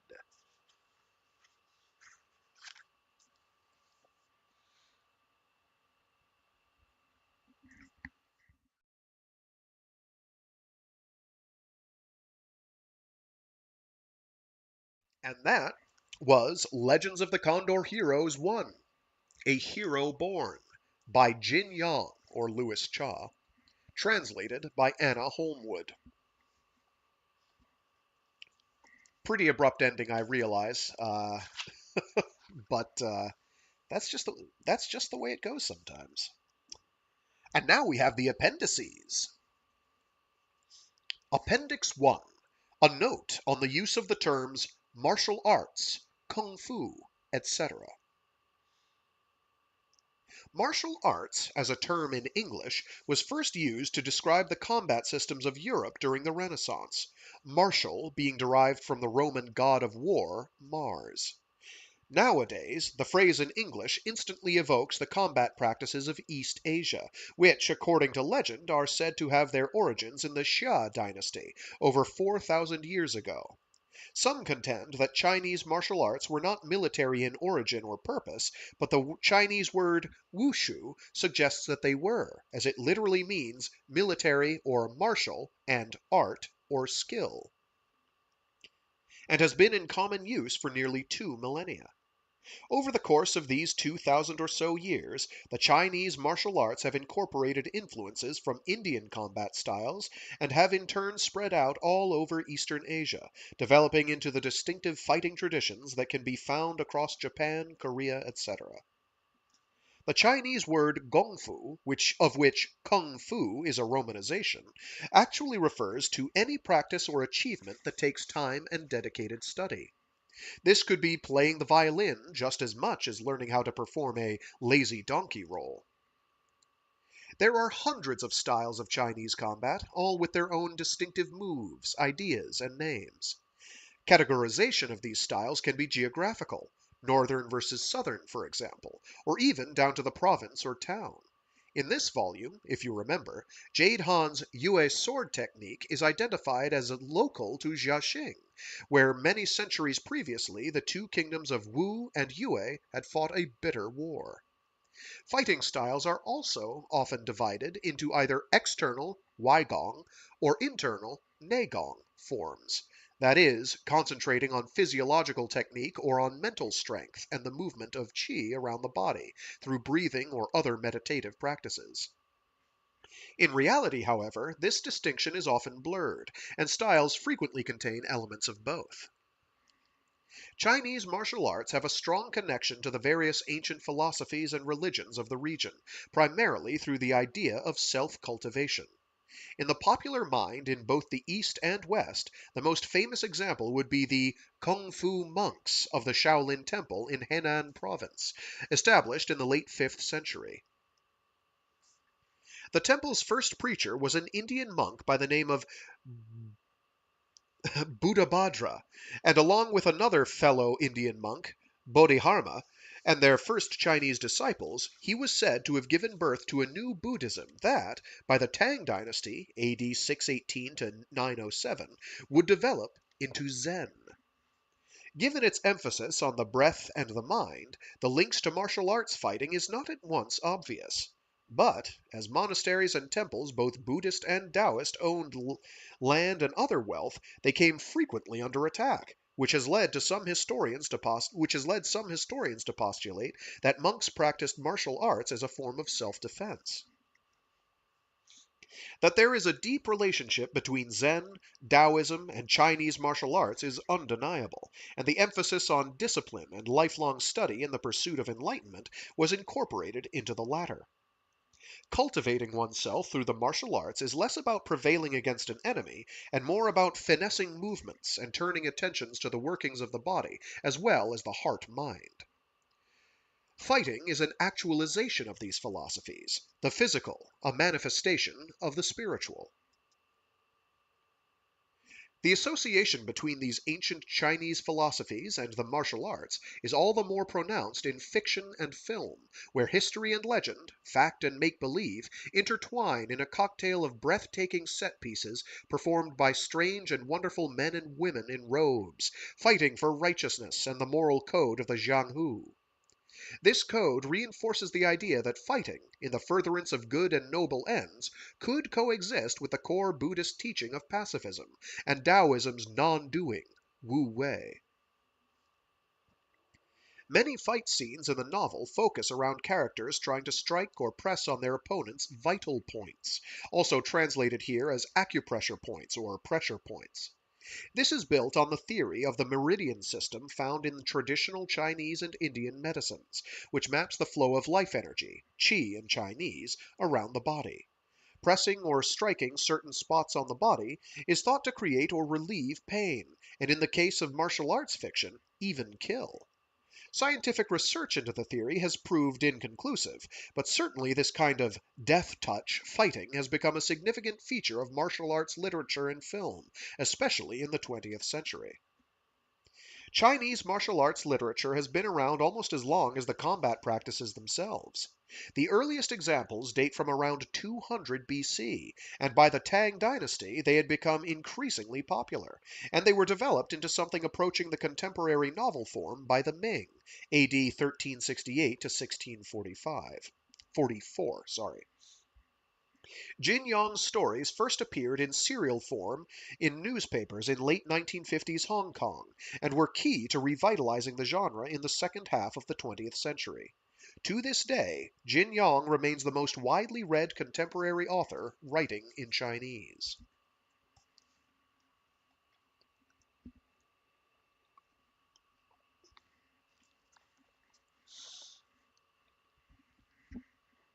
Appendix 2. The Condor Controversy. A word on the title of the series, Legends of the Condor Heroes. The character in the original Chinese title, Jiao, is usually translated as eagle. The word eagle does not refer to a natural group, but to any bird of prey capable of hunting large vertebrates. However, the birds described in this volume are in fact much larger than the species of eagle found in Asia, and some are white in color. As we will discover in future volumes in the series, these are fantastical creatures that practice martial arts and are even capable of teaching humans their skills. The Chinese character used, Jiao, provides no more specific information beyond the genus Aquila, true eagles.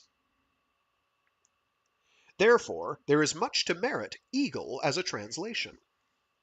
Since the novel's first publication, however, the title has been translated into English many different ways. The one that has gained traction in various forums, on YouTube and online discussion sites, translates the bird as condor. The earliest concrete example I could find was the 1983 Hong Kong TVB adaptation for television, and all the television adaptations since seem to have adopted this translation. Condors are native to the Americas, not to Asia. They are considerably larger than all the Asian species of eagle, but still appear to be smaller than the mythical birds in Legends of the Condor Heroes. I decided to continue with Condor as a translation for the simple fact that many English-speaking fans already know the series by this name, and as the bird is fictional and clearly described in fantastical terms, there is no scientifically accurate translation to be found in any meaningful sense. This is fiction, after all. And Jin Yong's work already belongs to a collective imagination, even in English. I want my translation to interact with these existing fans and the considerable time and passion they have already invested in the series under this title, as well as to attract new readers.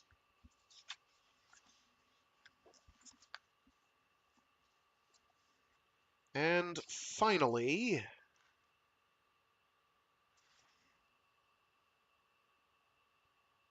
here we go. And finally, we have the specific definition appendixes of specific terms. We have MA needles, EMEI, MA needles. MA needles are a traditional weapon in the Chinese martial arts that originated on Mount MA and consist of two metal rods with points attached to a ring that is worn on the middle finger. They are designed to confuse an adversary so that the attacker can get close enough to punch. Next, we have victory without parallel. Wanyan Honglie is referring to the Yang Kang incident of 1127, which is the note on page... It says the note on page 23. We mentioned the Jin Kang incident on a previous stream, probably the first one. In the year 1127, the Jurchen were on the march southward and sacked the Song capital of Kaifeng. That one. Then we have the tunes. These song titles are all examples of standard tunes to which poets wrote lyrics.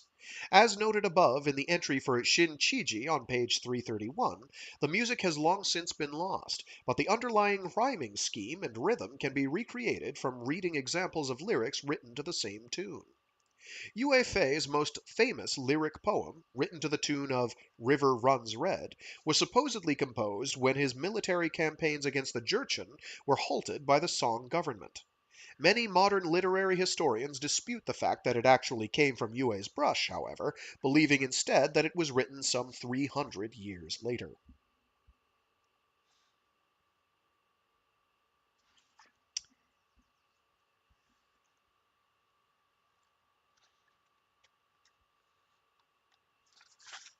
All right, that about does it.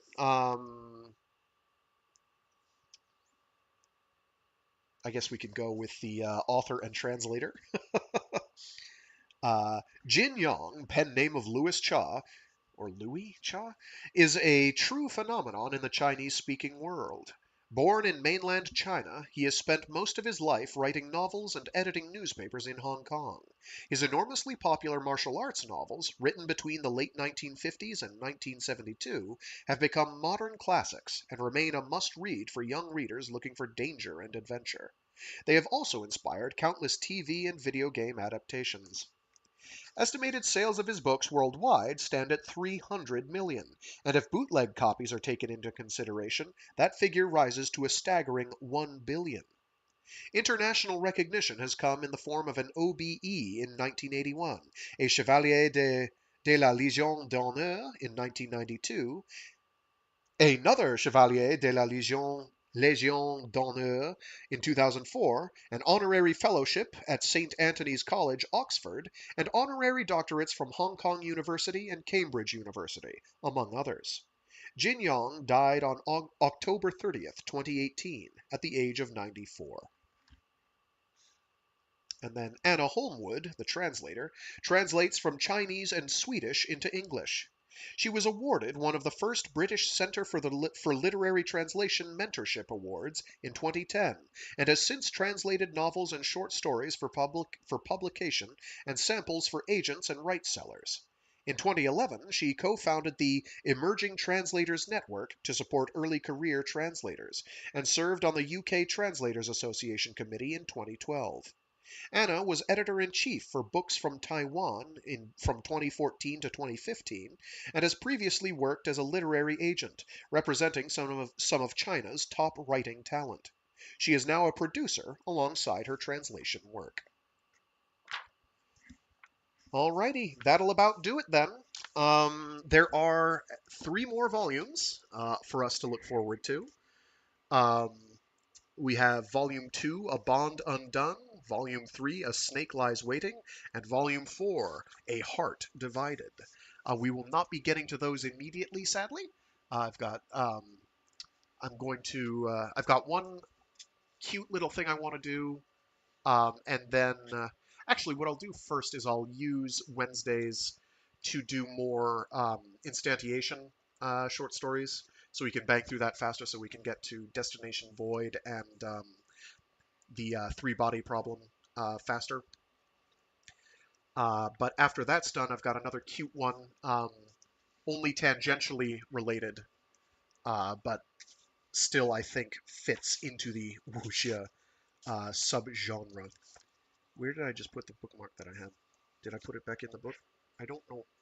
Anyway, hope people enjoyed. I certainly had a ton of fun. The book is a blast to read.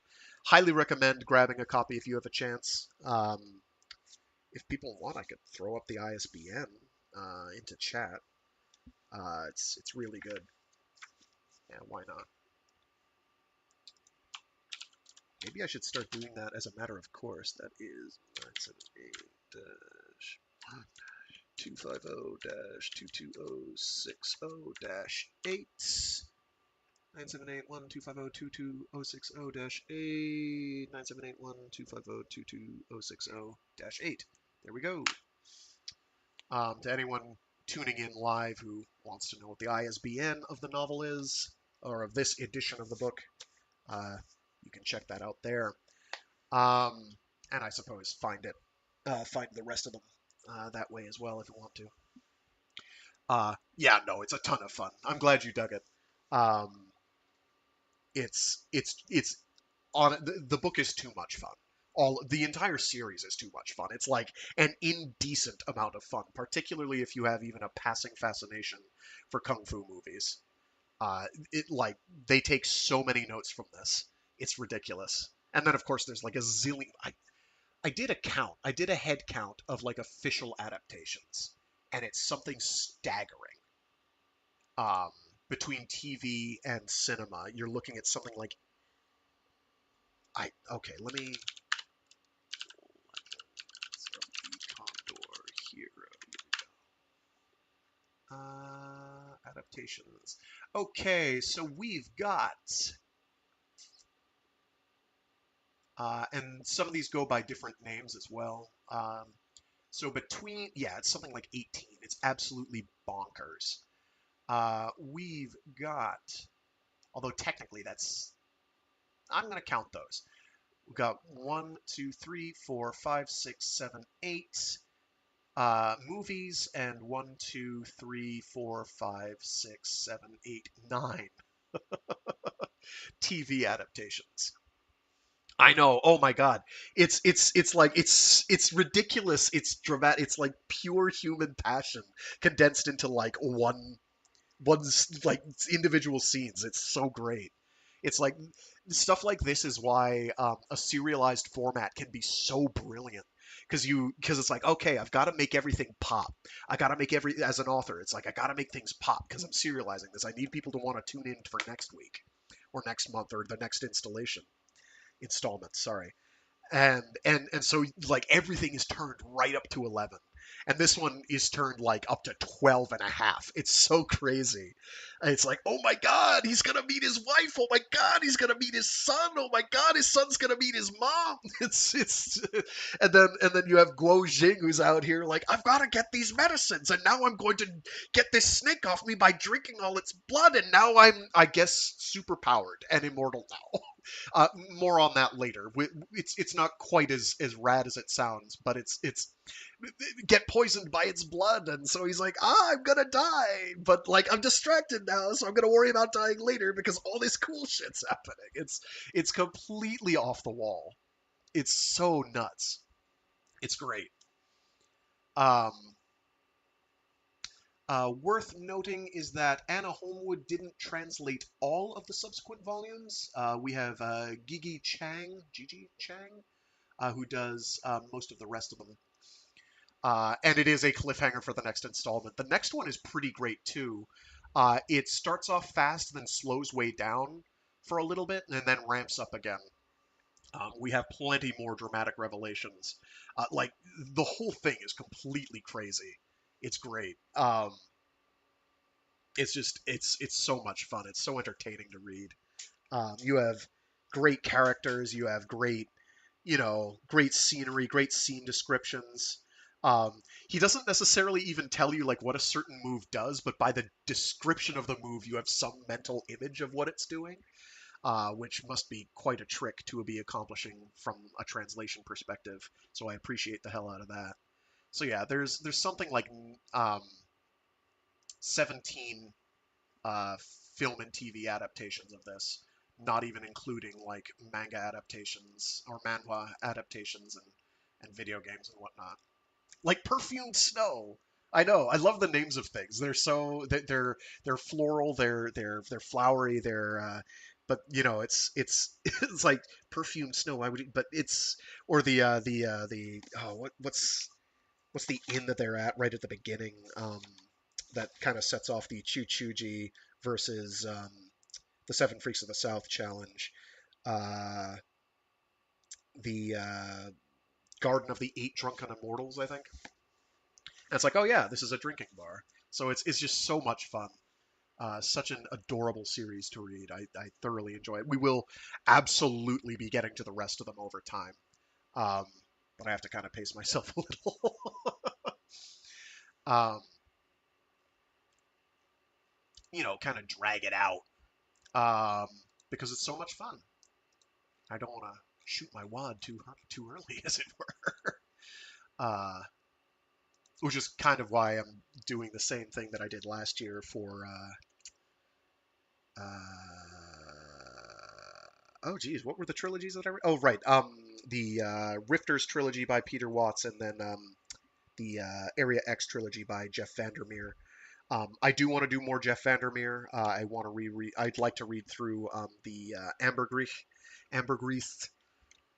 uh, Ambergris series because um,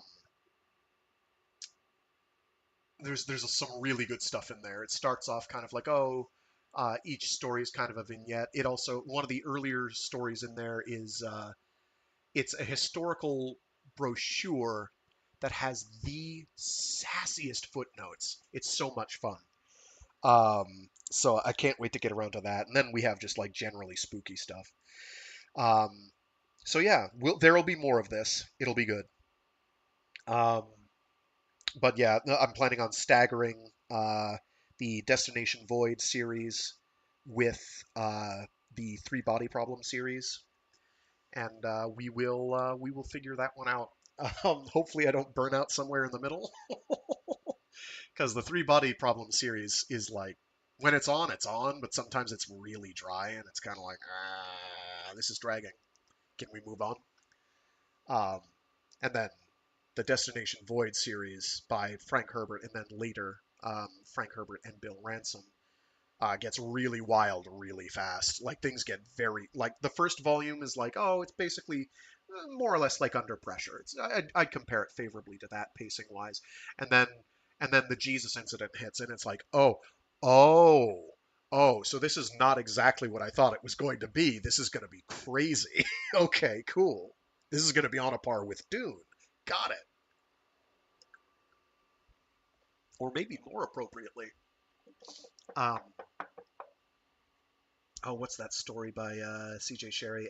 40,000 at Gehenna. One that I really want to get around to. Anyway, um, hope people dug. I know I certainly did. If you were listening to this live for the first time and you're wondering, or if you're listening to this after the fact and you're wondering why this sounds so rough, it's because I do these live in front of whoever tunes in that day. Starting at 12 noon Eastern Standard Time, or UTC -5. If you want to catch me live, you can do so at those times on Mondays, Wednesdays, and Fridays. Yeah. So with that, I'm going to scooch. I got some stuff I got to get done.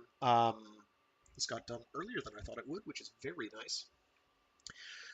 So yeah, feel free to enjoy. All my backlogged archive is back there on the YouTube channel. I will be getting all the stuff done in the last month organized this weekend, so that is all now in the right place.